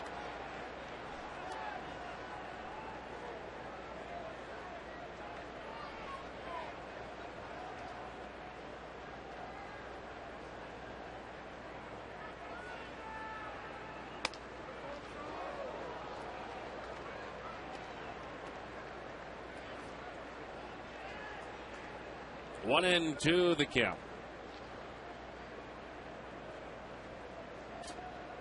And you can see 317 with runners in scoring position. He's got that runner on third. Find a way to get him in. Right down the middle, strike three. I think that's that excess information. He got caught looking for something off speed because he took a fastball right down the middle in that situation. With the information he's getting, I would imagine, would say that Travis Wood throws a lot of fastballs. About 80%. We talked about that earlier. So just makes you wonder. Well, let's see if Kelly can pick up his mates. Now you're hoping, beyond hope, that you can get that run in. It's popped up. So Crosby and his leadoff double wasted by the Diamondbacks. We play on to the seventh, 4-1.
Baseball brought to you by Southwest Airlines. Grab your bag, it is on. Try the new lighter stuff menu at Blimpie. Under 400 calories, that's how Beanie Wells stays in shape. Blimpie, America's sub shop. Quest high-speed internet, blazing fast speeds that won't burn up your wallet. Your Valley Hyundai dealers, time for the seventh inning stretch. Your dollars Hyundai. Now the most fuel-efficient car maker in America, ValleyHyundaiDealers.com. Doing some early shopping, certainly, but it's not actually early anymore. As folks getting out, getting their holiday gifts gathered at the team shop online at dbacks.com. As Boyer takes over, the right-hander goes to work. 39 appearances, a 4.64 ERA.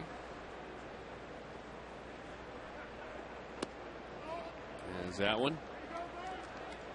And it did not go around. The bullpen in their last 3 outings. It's time to piece things back together. 9 innings pitched. 13 runs, 15 hits, 3 hit batters, and 6 extra base hits. That one, fastball in on the knuckle as it's popped into the seats by Drew Stubbs. But prior to that, none of us will overlook the previous 6 outings. They went 16 innings and gave up just 1 run. And it was an unearned run. Yeah, it's too bad a night like tonight just statistically just washes a really good run that these guys had away. Well, that was nicely done right there. Drew Stubbs, no chance of that curveball from Boyer.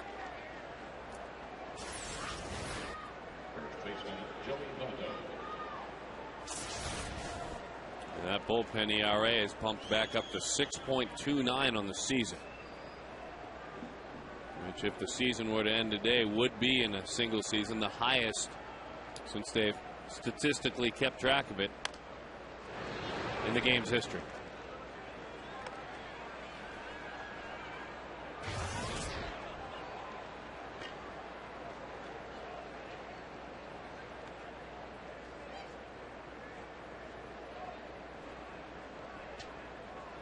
Oh, and 1 the count. Going to get a new piece of lumber.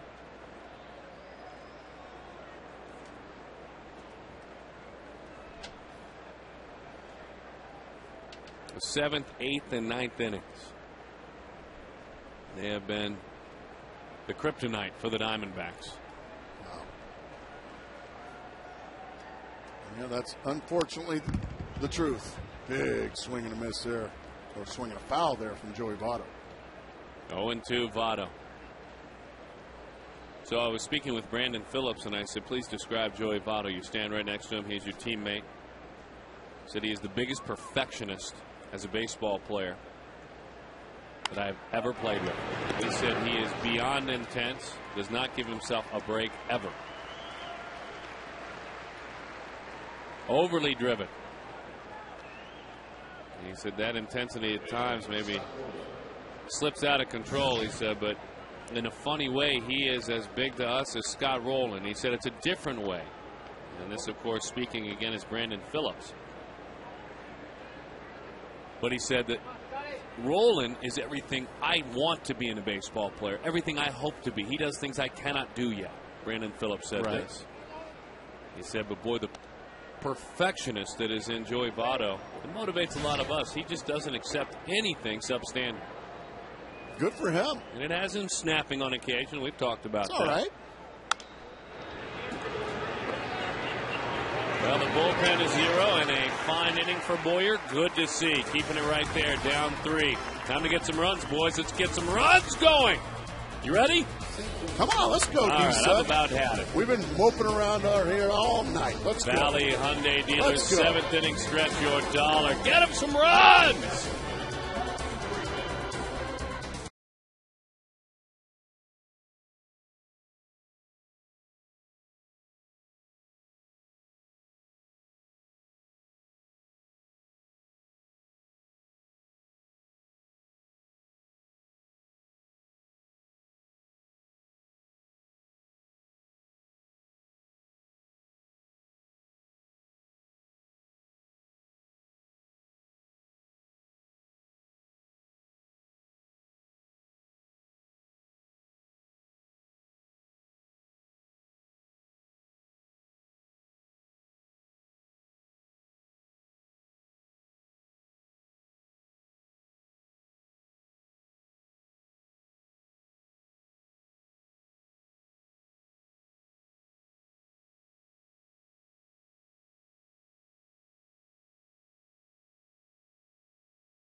Excited to see Reds rookie Travis Wood. What have you seen so far? I'm impressed. I can see why the Reds are high on this young lefty. He uses his fastball. He doesn't have overpowering stuff, but it's what he does with his fastball that makes him effective. I'll explain it after the game. We'll be here with Quest D-backs live after the game. Now back to the booth, guys. Looking forward to that, guys. Thank you very much. As we move on, the left-handed they were speaking of. Chop, chop, right back out there, working again. A quick inning by Boyer. And by the way, as he works here in the 7th inning, if you either maybe counts pitches and you're curious where he stands, now how about 65? As you see the Amica hit zone, homer zone for Young.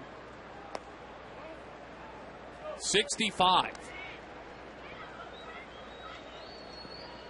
That's incredible.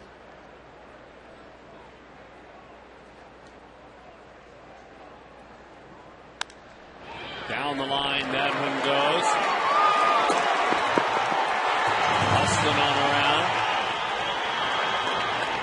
And that is a double for Chris Young. A little bit more. Let's bring in Mark McClune. Mark? Yeah, you mentioned Chris Young this season as a candidate for Comeback Player of the Year, and Kirk Gibson yesterday before the game discussing what's gone into that comeback. He said that he made a decision, Chris Young, that he was going to fix what was wrong and stuck to it even when he wasn't getting results. And one of the things that Chris Young has said he tried to fix is swinging through the ball. Now, my question for you, Gracie, is how does swinging through the ball correlate to what you were talking about earlier in the game, the high finish? Well, he starts with his hands high. When he loads his hands, he loads them above his ear, and then as he comes down through, okay, now you're finishing. Swinging through the ball is finishing high. Watch how high the final finish is. He lets go. It's up above his ear. So that's what we mean when he's saying he's finishing high. He's getting not only to the ball, but he's getting through the ball.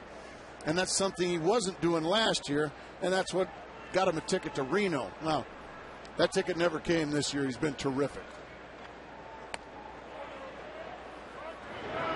They say he went around there. LaRoche does. Good stuff, Mark, Gracie. Two guys keying on something. And no surprise, D-backs fans swinging that way. Supporting the local candidate.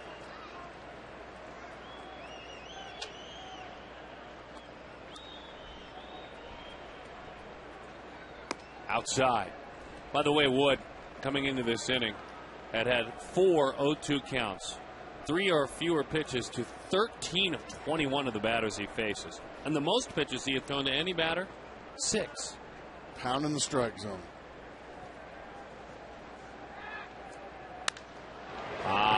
Pop up, easy chance. Bruce has a great arm. I'll say. Chris Young almost got caught napping. Be careful out there when you're down 3 runs. Young base runners.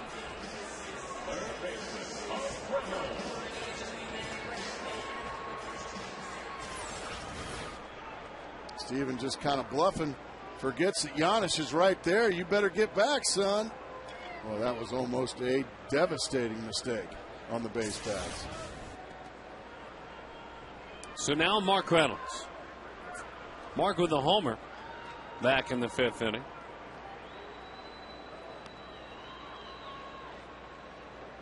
As that one is low. A rare off-speed pitch, a Chaz Roberts cool play. He didn't square it up at all for Mark anyway. Still was 8 rows back. It scraped the roof on its way out. Of course, figuratively. Don't want to mislead anyone. Pounding foul. Grayson, I would never do that. 0-2 the count. Never.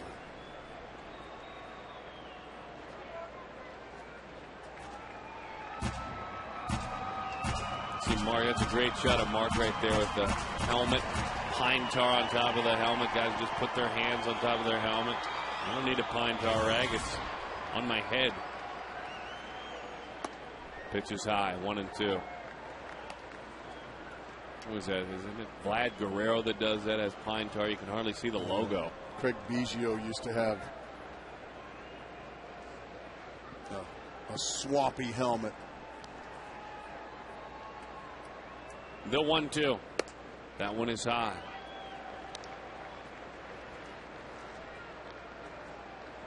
That pitch count still below 80.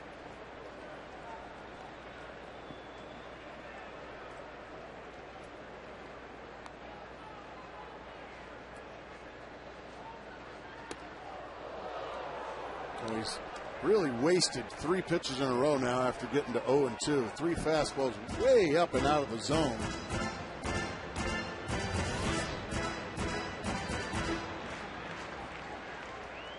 Your dad wouldn't he didn't like those waste pitches, did he? Yeah, it was wasted. It was close up under the jersey. Yeah. And then go right back to throwing strikes. I tell you, he nibbled his way into a hole there, and it's all, I think, because of the homer. I mean, that's the only thing you can say. Oh, and then by nibbling like that, after getting to 0-2, by nibbling like that, he just brought the tying run to the plate.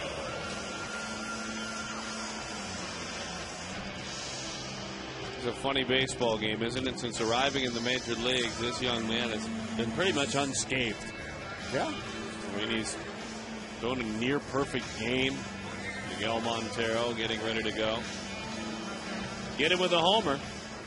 Just his 5th allowed in the big leagues, and he's a bit tentative against Reynolds. And as you said, he was ahead. After being ahead 0-2, as you said, yeah. That's probably just a rookie mistake after about 3 meetings on the mound. We're going to finally get back and play a little baseball as Bill Bray gets loose. I believe that's Logan, and I'll let you pronounce that last name. Ondrasek. Logan Ondrasek and Dusty Baker. We may be saying it again. 4th meeting on the mound.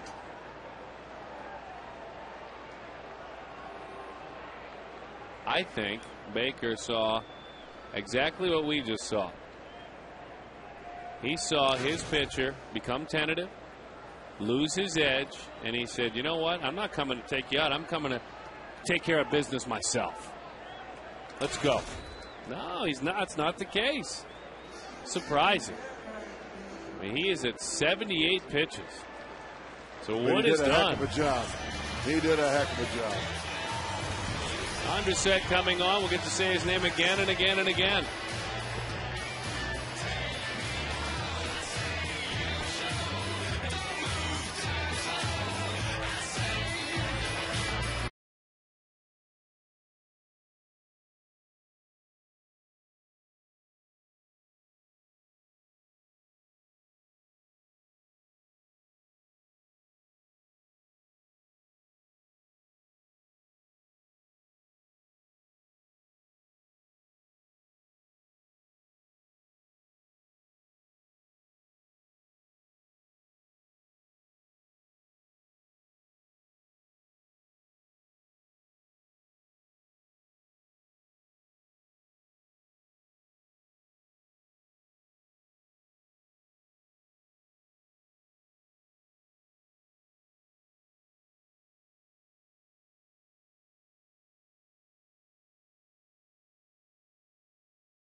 Dusty Baker said at 78.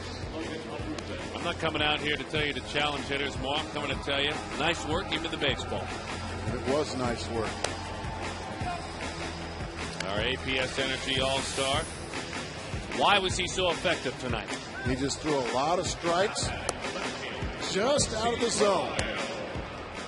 He got a lot of check swings like that. He just had the Diamondbacks in between all night, throwing fastballs by him and had him in front of the breaking balls. The left-handed Kenny Powers. And he gives way to Logan Ondrasek. As the pitch is high, 1-0 the count.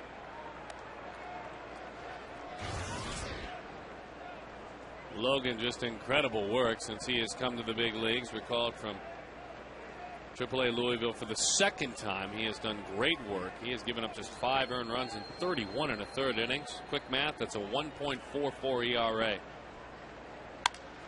High fly ball into left center field. Young had headed off. Now he'll head back and tag. Rusty was 5 for his last 10 with runners in scoring position.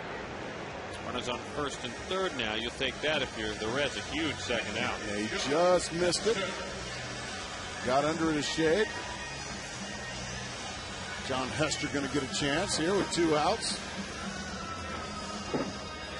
On Drew's second, his numbers, those are the season totals, but whether it's since he has come back up or overall this year, he's done nice work.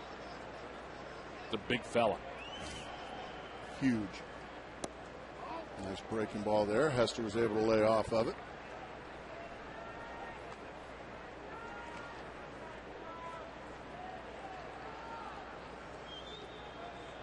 The 1-0. 1-1 the count. Gets the higher part of the corner.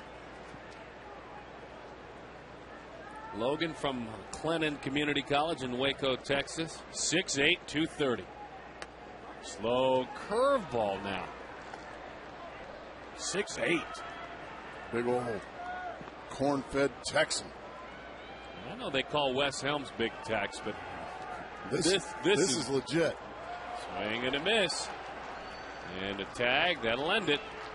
And so the Diamondbacks come up empty.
Congratulations. Nissan brings you waiting in the wings to right-handed pitcher J.R. Bradley last night for Missoula. His first professional win. He went 5.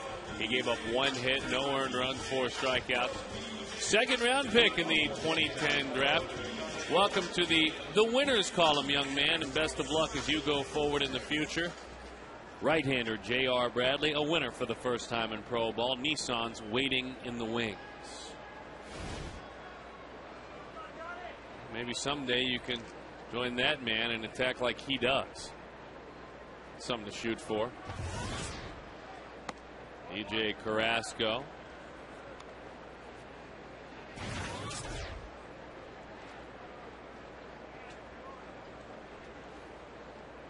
The 1-0.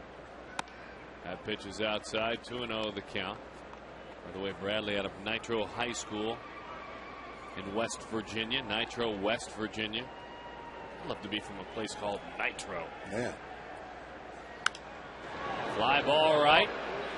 Well, he did little bit of meanness to him there on 2-0. Ran it in on his hands. That's not what you're hoping to do on 2-0 if you're Gomes. He threw a fastball with some nitro on it. He ate him up for a little routine fly ball. Well done with the nitro mention. Oh, thank you. Thank you. You've taught me a lot in our time together there, Dan. I mean, since 4 this afternoon. Here's Ramon Hernandez. Wrecking ball, and it's a strike. 0-1 the count.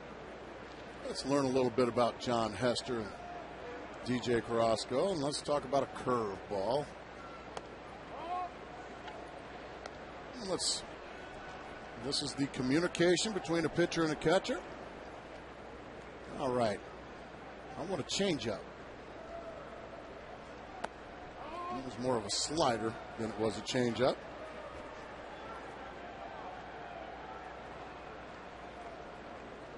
Two and one, probably a fastball count. Yeah, he wants it away. Boy, how about that cut? Yeah. Goodness.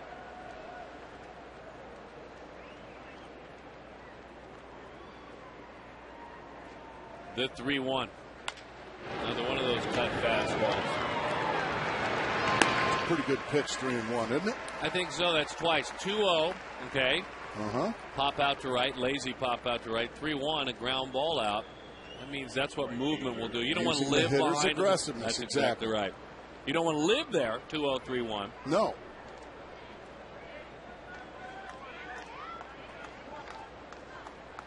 Here's Jay Bruce. Had a huge ball game. First pitch fastball hitter. He wants a.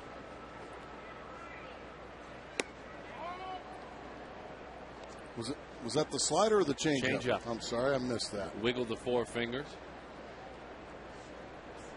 Fastball away now. 1-1 the count.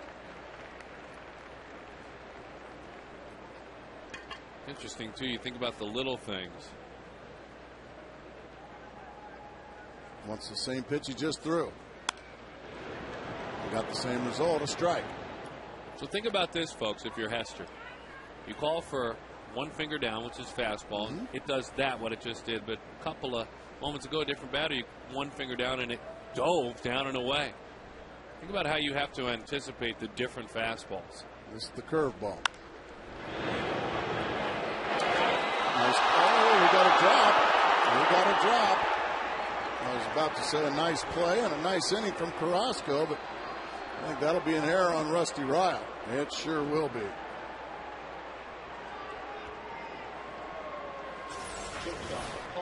Comes in. Yeah, that's just a big league clank right there. Just squirted right out the front of the glove. That's a lousy feeling for a ball player.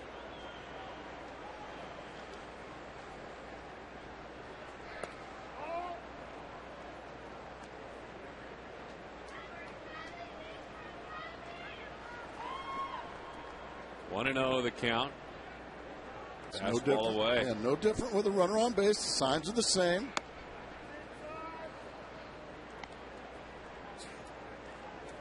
Follow me what I'm saying there, though, Grace. You can put down a 1, and it may do 2 different, totally different things. That's where that whole business of being a catcher is. You take a lot of it for granted. And straightens up Giannis.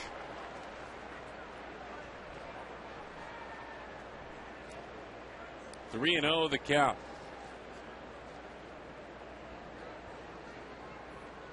So a 3-0 call for a fastball. It's with a dive. Look at, there's your difference. I mean, that one looked like a breaking ball. So Miller Lite brings us what's brewing. As we take a look at the upcoming series. Hey, hope to see you out here this weekend. That's first and most importantly. We love when you visit and the Rockies come to town. Certainly fun to see you, Ubaldo Jimenez. Of course, Barry Enright. It wouldn't be a Barry Enright start if he didn't get either Strasburg or Jimenez. And I would imagine he's just looking forward to, as he said, hit against Ubaldo Jimenez. Yeah, he's drawn some tough customers to try to hit against, let alone get a win. Here comes Lance Nix. Remember, this Inning should have been over 2 hitters ago. But an error keeps it alive. Now it's 1st and 2nd and 2 outs, and Nick's a chance to put the Diamondbacks away.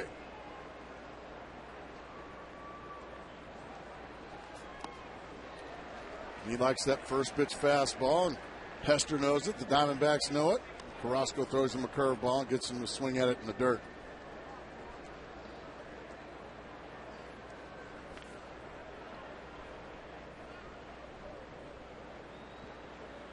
Four to 1 the score.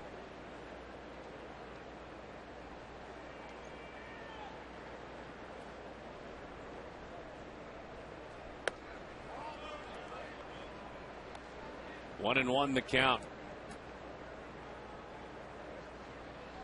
4 runs, 8 hits, and no errors for the Reds. A run on 4 hits and 1 error for the Diamondbacks.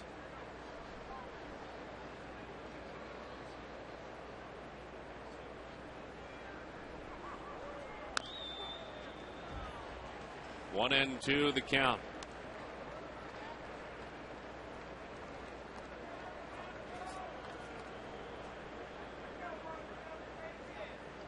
We have seen Nix a couple of places in his big league career. Battle injuries. And again, good bad ball hitter. Don't make a mistake. He goes the other way. Charging in is Rusty Ryle. That's got to be an empty feeling. He was thinking about taking a shot. It was his miscue that started what has turned out to be a huge add-on run in the 8th inning. His mates say great swing. They're right. He did hit it hard to Ryle, but Ryle dropped the baseball and left. Just a very unfortunate inning here. And that's kind of been the theme also, is when there has been a miscue by a Diamondback defender this year, unfortunately the pitcher hasn't been able to pitch around it and get the next guy out. And once again, just an inability for a ball club to slow things down once the heat gets on. Back off a little bit. Livan Hernandez, one of the best I've ever seen at it. You? Oh, far and away. The game was much slower when the pressure was on. Remember Wrigley Field, 07 in October? He was right in his element. 2-0 the count. And here comes Mel Stottlemyre, and it's because these, they care. And they're just trying too hard. And when guys get in scoring position or when things start to hit the fan, just now I feel like I have to throw harder. I have to throw it 93 instead of my normal 90. Or if you're a hitter, I have to hit it 500 feet instead of something down the line. It's just trying too hard because they do care. But that's all part of changing the culture here, is teaching these guys how to win baseball games. And by slowing things down, that's going to help you win baseball games. It's going to help you get out of innings. Like we said, this inning should have been a goose egg. It should have been a 1-2-3 inning, but a drop fly ball in left field. But then, since then, a walk, a base hit, now a 3-0 count, and DJ Carrasco's still out there on the mound. And another walk. Ball for an interesting perspective in our conversation yesterday from Dusty Baker, and a lighter one certainly. The manager that influenced him on belief, as Gibson's trying to do it, was Tommy Lasorda of all people. Listen to Dusty as he reflects. Tommy's probably the most positive of any of the managers that I had. And Tommy believed that, he really believed in the power of belief big time. That you got to believe. You heard it. Everybody around, you got to believe. You just got to believe it. And after a while, okay, man, I believe. Just be quiet. Okay, I heard believe enough. And after a while, you start believing. And that's what it was all about. That's a different swing on what you're talking about, but slowing the game down, believing that you have the ability. You used to speak and still do about a lot of players, whether it be pitchers or hitters, Justin Upton still falls into that vein. Believe in your talent. Trust your talent. You wouldn't be here at this level, the highest level in the world, the highest level this sport has to offer, if you weren't good, if you weren't talented. Will you be surprised just how many extremely talented young men don't believe they are talented?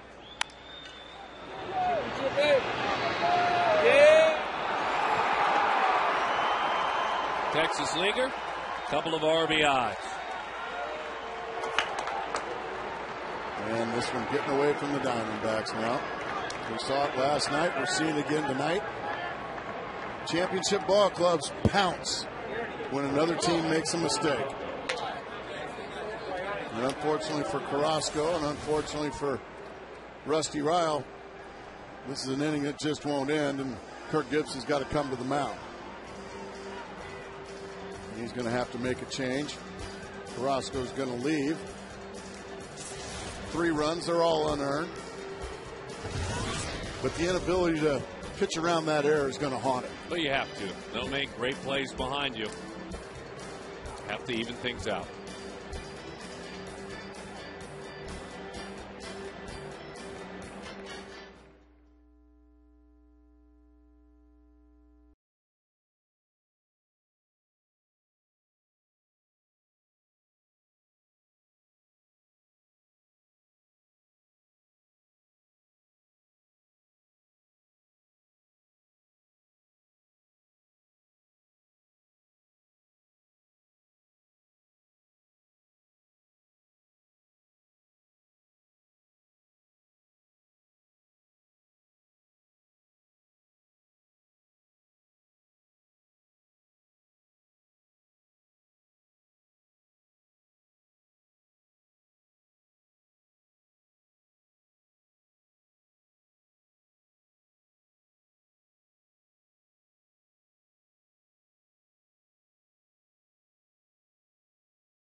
Wins again. They have won 11 of their last 12. San Francisco, 3 better than Philadelphia.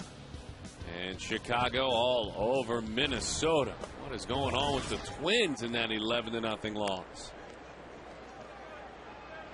Sandoval only his first right-handed homer of the season, Pablo Sandoval, and only his 3rd homer on the road all season long.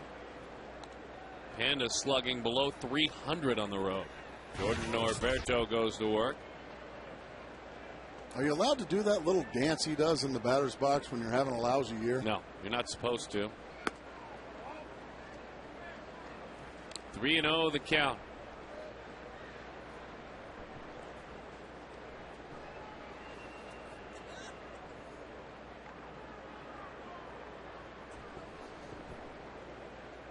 This series, the Reds have outscored the Diamondbacks in the 8th and in the 9th innings, 14-0.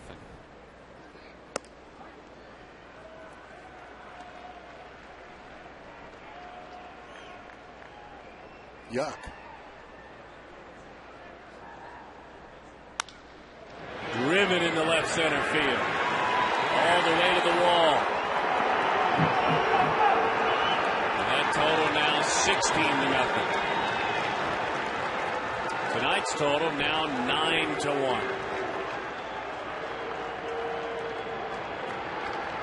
Joey Votto had a hitless night. Not anymore. Left-hander, a fireballer out there. 5 runs in here in the 8th. Good left, kid.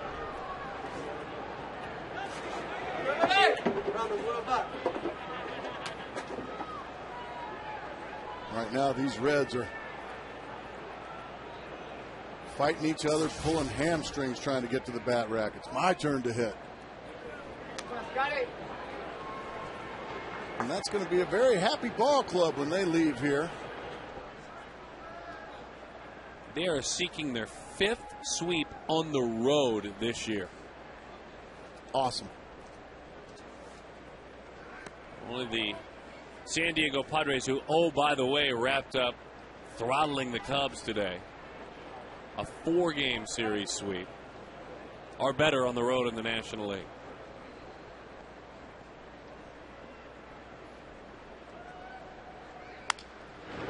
Little roller out to Reynolds.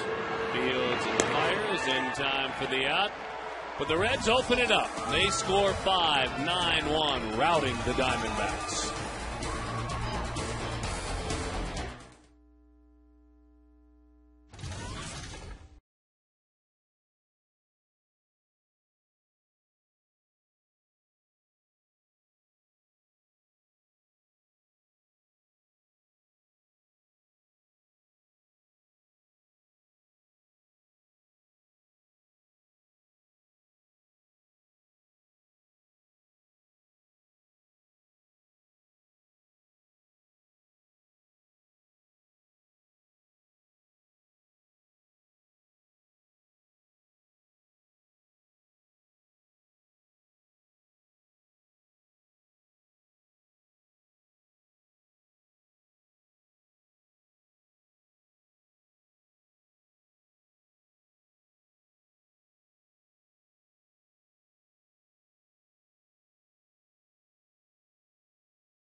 $2,000 autograph Luis Gonzalez bobbleheads. $50 with the proceeds benefiting the Boys and Girls Club of the Metropolitan Phoenix. The auction begins tomorrow at 6 on Fox Sports Arizona. Gonzo was in there signing. There was about 47 people, staffers in there helping to get it done. He had a lot of help, didn't he? Did you notice that too? They weren't messing around when you're signing that many bobbleheads. I think that's Gonzo's entourage. It's a lot of folks. Billy Bray goes to work. Augie Ojeda takes the assignment. And the first pitch from the lanky left-hander is strike one.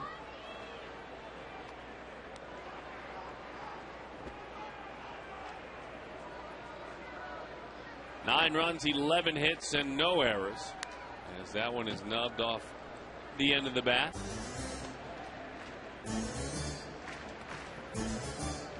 I think the boss probably not too happy with what he's seeing tonight. There's Lance Nix. And a frustrated boss in the other shot. As that one is outside. Miguel Cairo is at third base. Or they just have veterans hanging on hooks in that locker room. Just grab another one. That can play. Grab another one.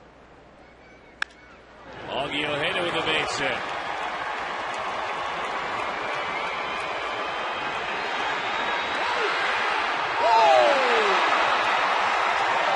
Thank goodness, safe at second base.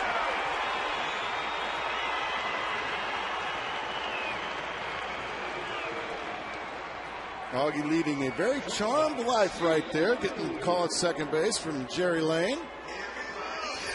Down 9-1. This is a risky play. Nice job of hitting. He smokes it in the left center gap. He's thinking too. It looked like the Diamondbacks got a break there. Let's see. Yes, hands on the He bag. got that call Nice right. job. Good job, Jerry Lane, and good job, Augie Ojeda. Thankfully. As that one misses away, Steven had a nice night last night against the Reds, a team that has really given him a hard time. Had a couple of hits, a run scored last night. So we started thinking maybe, just maybe, to get things going against the Reds, we ought to get him a good old-fashioned bowl of Cincinnati chili. Well, we took it a step further. September 13th through the 16th, one of those days, chili with Steven. Only on Fox Sports Arizona. You think he likes it five-way like they do in Cincinnati? I think we might have to explain it to him. The world premiere. As that one is popped foul. The Reds just have had his number, and I think that will kind of help. Good night like last night. Yeah. Kind of straighten things out against those dastardly Reds. Well, against these dastardly Reds this evening, a leadoff double in the 6th. Did not score. A leadoff double in the 7th. Did not score. Now a leadoff double here in the 8th. And let's see what happens.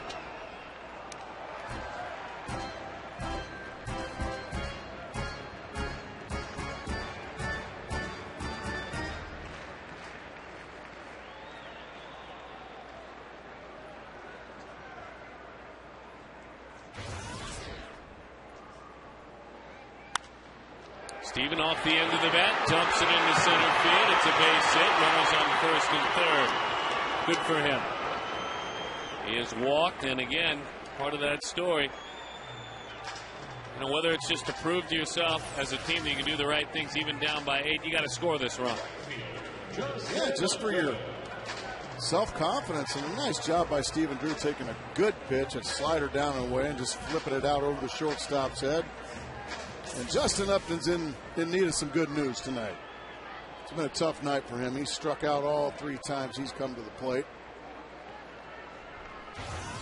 He needs something positive. It's been a rough go for him the last week or so.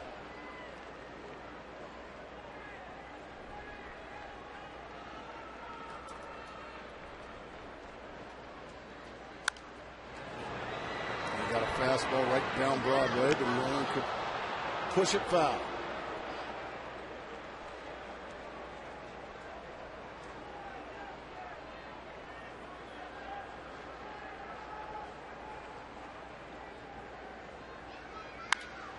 Base hit left field. There's the RBI. They flake that leadoff double. They certainly will tell you they wish and know it should have happened a couple of innings previous. It would have been a different ball game.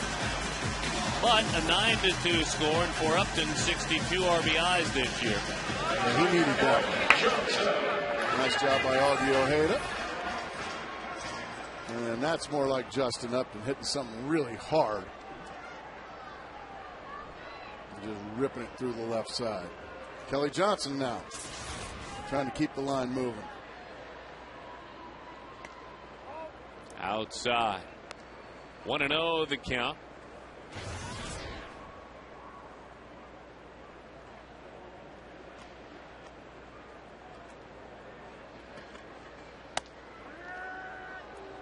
One and one. I mean, maybe Kelly could be a guest on the show.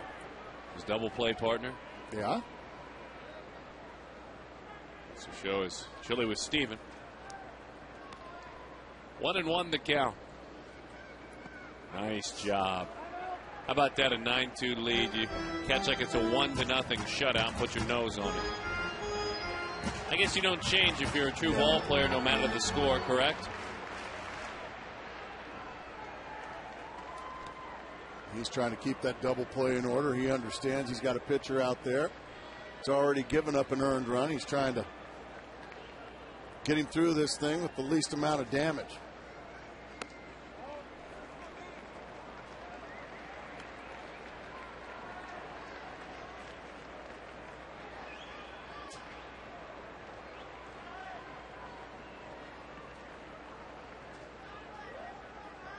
Nine runs, 11 hits, no errors for the Reds. 2 runs, 7 hits, and a big 1 error for the Diamondbacks.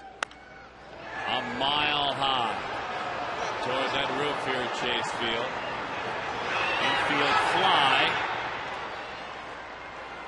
And Phillips calls everyone off, including Joey Votto as he stood behind him. That one almost got in the rafters out of it. Hard hitting Kelly Johnson.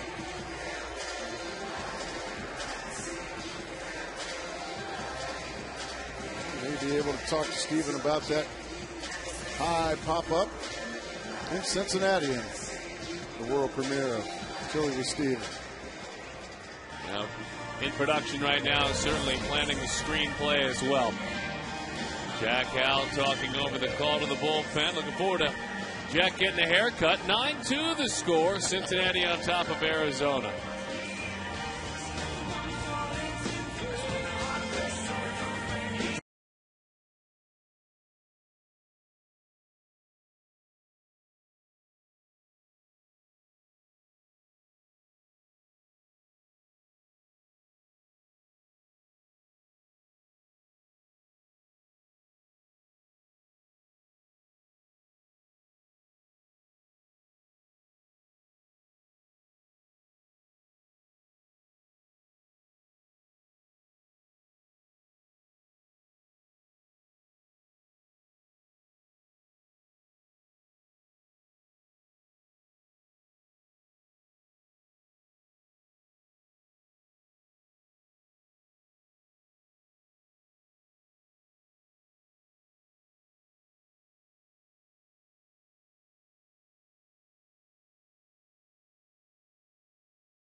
Worked on these Diamondbacks. Call to the bullpen answered by Jordan Smith. Chris Young, a couple of runners out there. And there's a strike. 0-1 the count.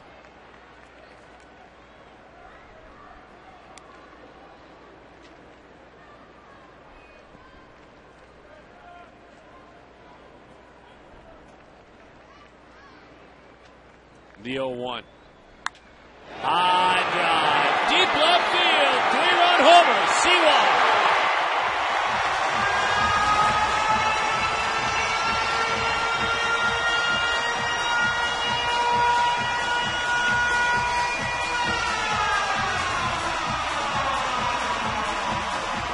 A Fulton Homes homer.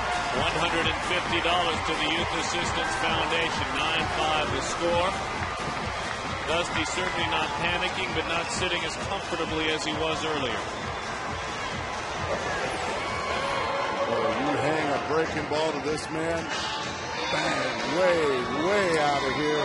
Finishing high, like Mark McClune was talking about. And that'll score Stephen Drew, Justin Upton, and driving himself in, Chris Young. We'll probably talk about that in the world premiere of Chili with Steven. It's worth it. Boom.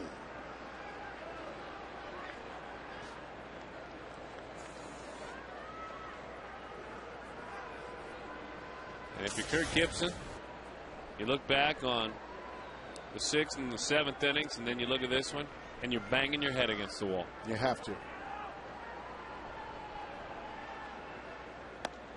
Now you're banging your head against the wall about that 5 unearned runs in the 8th inning. Just so many things, unfortunately, the last couple of nights to have Kirk Gibson banging his head up against the wall. 0-2 the count. Adam takes outside. 1-2. The Arizona bullpen in their last 8 innings in this series. 16 runs allowed. 15 hits allowed. 5 walks. That's 20 base runners in 8 innings. Got him with a sinking fastball. Boy, did that ball have some sink on it. Goodness gracious, at 93 miles an hour. The bottom fell out of it. That one might have had some. Yeah, that might have had some Vaseline on it. You think what? Hello? Hello? Now the man's coming to town here with Colorado that we first started to notice that with. I'll tell you, that Manny Corpus. They're finding a way to hit that dry side on him. The whole ball's dry now, my friend. Oh, that's good. Doggone pitchers. Man. Did you see the bottom drop out of that 94-mile-an-hour fastball? Look at the top of that helmet. Now, hitters allowed to dig in with pine tar everywhere. Why can't there be some pine tar out in the bump? Because they're not throwing anything. With 2-0. High fly center field. Did he get enough of it? No, he didn't. Didn't have to leap, but he did. Wasn't quite sure where he was. But Arizona, they played 4 runs in the inning. Is it too little, too late? We'll see what happens in the ninth.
One more time with this home run swing, Gracie. Well, he creates such backspin on the baseball by the way he goes down. Watch, down to the baseball.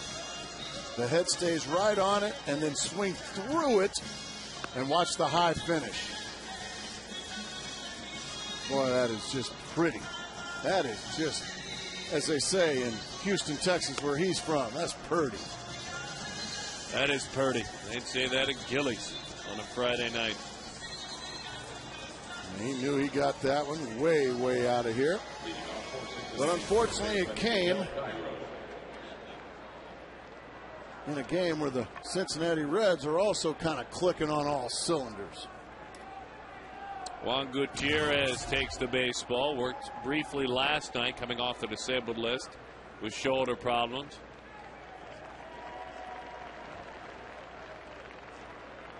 Nine runs, 11 hits, no errors for the Reds. 5-8-1 for the Diamondbacks.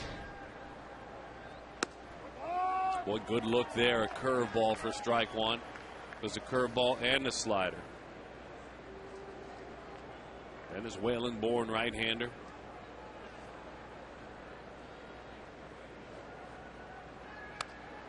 Oh, nice. dear.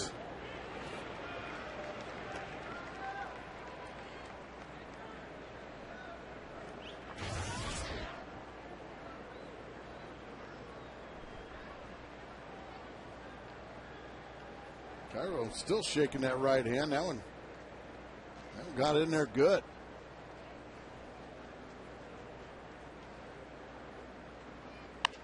Bouncing ball out to Steven. In time for the out. So Miguel Cairo, the veteran, thinking maybe I would have been better off watching this game after dealing with that pitch earlier. Here's Ramon Hernandez, a single, a homer. And his homer, a 3-run homer.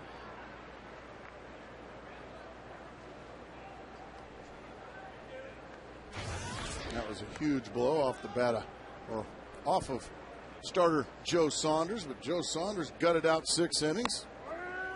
But unfortunately, a 5-run 8th put the Diamondbacks behind the 8 ball. It's going to take something heroic now to pull this one out.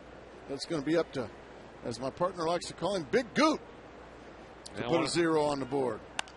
Well, that'll help right there. Pitches like that from the big fella. It's one of the better nicknames. Well, we had Kojak. I think that was number 1, and he got moved on. We missed that nickname. Snide Peace, one of our other favorites. He is in Pittsburgh. Forgot about Snide Peace. And now, of course, Big Goot. Right up the top of the list. That pitch is in. 1-2 the count. To Ramon Hernandez.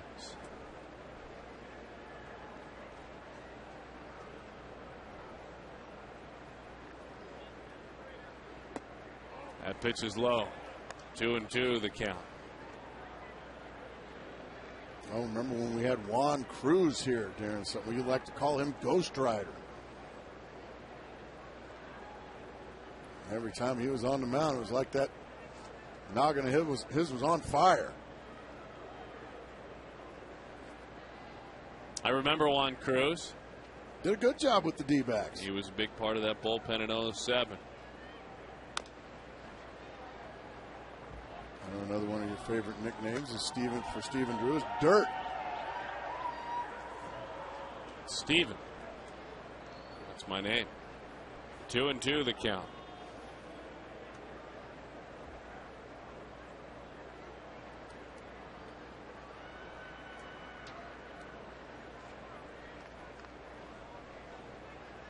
The 2-2. That pitch is inside. 3-2 the count. Have to catch up. Speaking of Hernandez, the backstop. Maybe have a sit down with Snide Peace in Pittsburgh when we visit here in a couple of weeks. It'll be immediately following Chili with Steven in Cincinnati. Pick his brain, yeah. 3-2. High fly right field. Justin Upton. Easy chances. Justin puts that one to bed.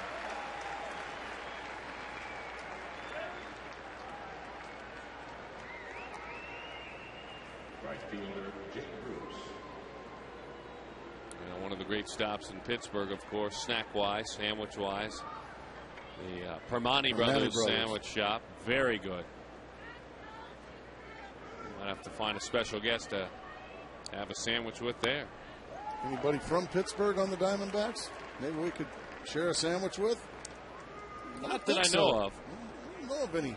I think the hook, though, is to find a Diamondback that really struggles against the Pirates to kind of get things straightened up.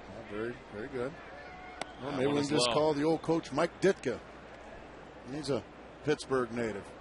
Maybe he can come join us for sandwiches with the coach. Probably not a very good idea. 2-1 the count. No one better, I'll tell you, an engaging figure, a great sports personality. But you're right, not a good idea. Love him. Everybody loves the coach. The 2-1. Good change up there from Gutierrez. Haven't seen too many of those out of the big fella this year. Just come off the DL a couple of days ago. Might have been down there working on a changeup. That's a thing of beauty right there.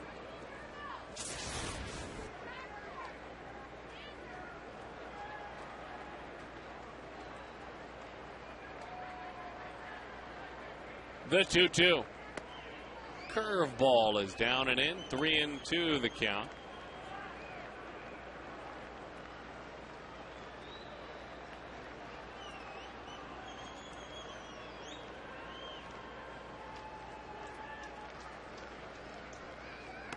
There it is again. Pulled the string on it. How about that look? That's very impressive right there. Big Goot, one of the better nicknames, and they love him here.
All-Star Game will be held right here at Chase Field.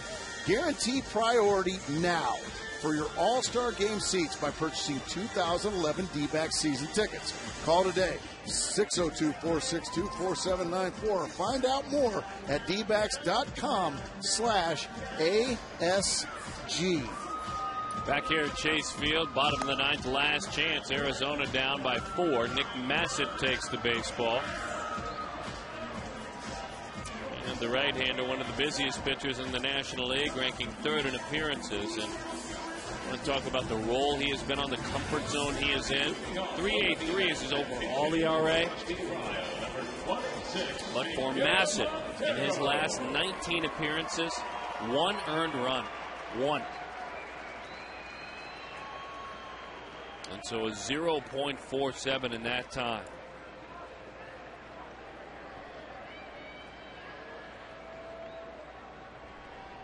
Miguel Montero going to come in and pinch hit for Rusty Ryle and take a pitch down in the dirt. Need some base runners. Miggy at 296, 8 home runs, 29 RBIs. On base percentage of .362. The everyday catcher for the Diamondbacks. And that pitch is high, 2-0 the count. I would imagine Miguel going to be taken all the way here after missing badly with the first 2. I think right now you have to make Massett throw a strike. Nope. That one is high, 3-0 the count. Taken all the way there as well. Good game plan here so far, and I think you got to take another one here. Maybe even take 2, Darren Sutton. So we'll watch the hard-throwing right-hander as he rocks and fires on 3-0. Nowhere close. A leadoff walk. All right, then. He's got his closer, Coco Cordero, who has been somewhat human of late. More than anything, he's been wild. He's all right in game 1 of this series as Brian Price comes out to visit. You know, Kirk Gibson talking before the game about Price's decision last year to support his friend Bob Melvin when Melvin was fired. Gibson saying very frankly and openly, and we certainly have it on the record as well, they were just in such short spurts, the thoughts, that he thinks the world of Brian Price. He said, you know, we all tried to talk him out of leaving. Price left on his own in support of Bob. And then Gibby said as he sat back in his chair, I don't think I'll ever forget that evening, those 24 hours when all that occurred. He said, but we all tried to talk him out of it, and we respect his decision and his support. Brian Price, a very good pitching coach, a very well-respected pitching coach.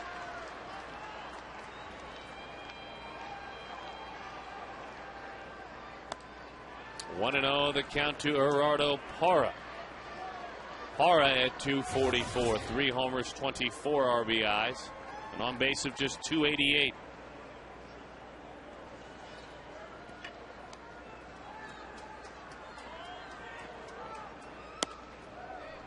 Two and 0. Ball 6.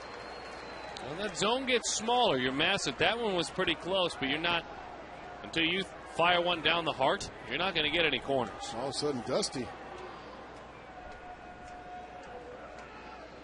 There's the strike that Massett's been searching so desperately for. He's a fastball, cutter, curveball pitcher. He will throw a split finger as well. Fastball averages 95 miles an hour. Got a great curveball as well. That was a change up, and Parra way out in front of it. Couldn't lay off. 2-2 the count. The Reds bullpen since late July, their last 79 and a third innings, an ERA of 1.93 since July 21st. Look at the change up again. That time Parra was able to lay off.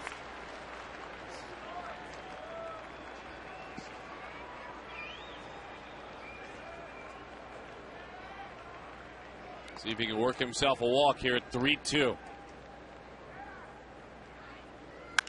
High fly, a pop-up, easy chance. That one was right there, just didn't do what he wanted to with it.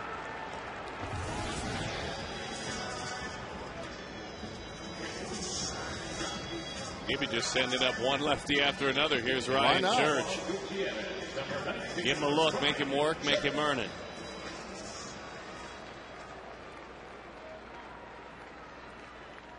Church with a double last night, coming off the bench.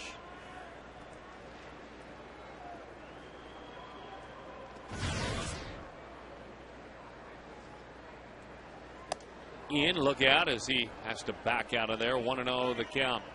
9 runs, 11 hits, and no errors for the Reds. 5 runs, 8 hits, and 1 big error for the Diamondbacks.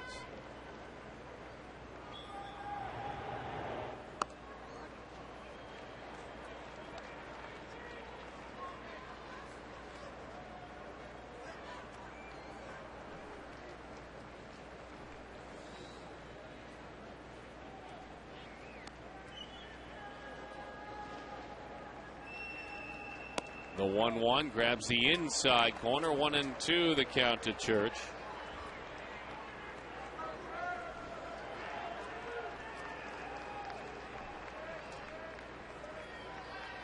Looking for their 5th sweep on the road this year, these Cincinnati Reds.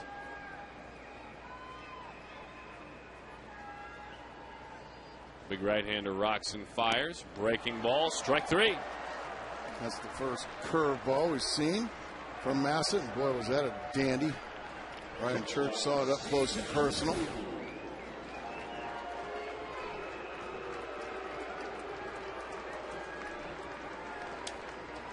Here's Stephen Drew.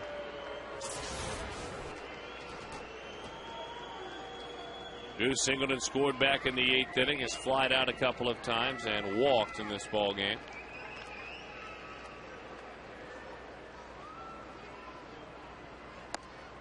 Takes a pitch low, a fastball. 1-0 the count to Steven. Colorado Rockies come to town. They're busy trailing the Dodgers 2-0. That game in LA in the bottom half of the 8th inning. We'll have them all for you. More importantly, we want to see you at the ballpark. We know you'll watch if you're not here. You always do. Ian Kennedy, Esmail Rogers. Then it's Barry Enright, Ubaldo Jimenez. Now we're talking.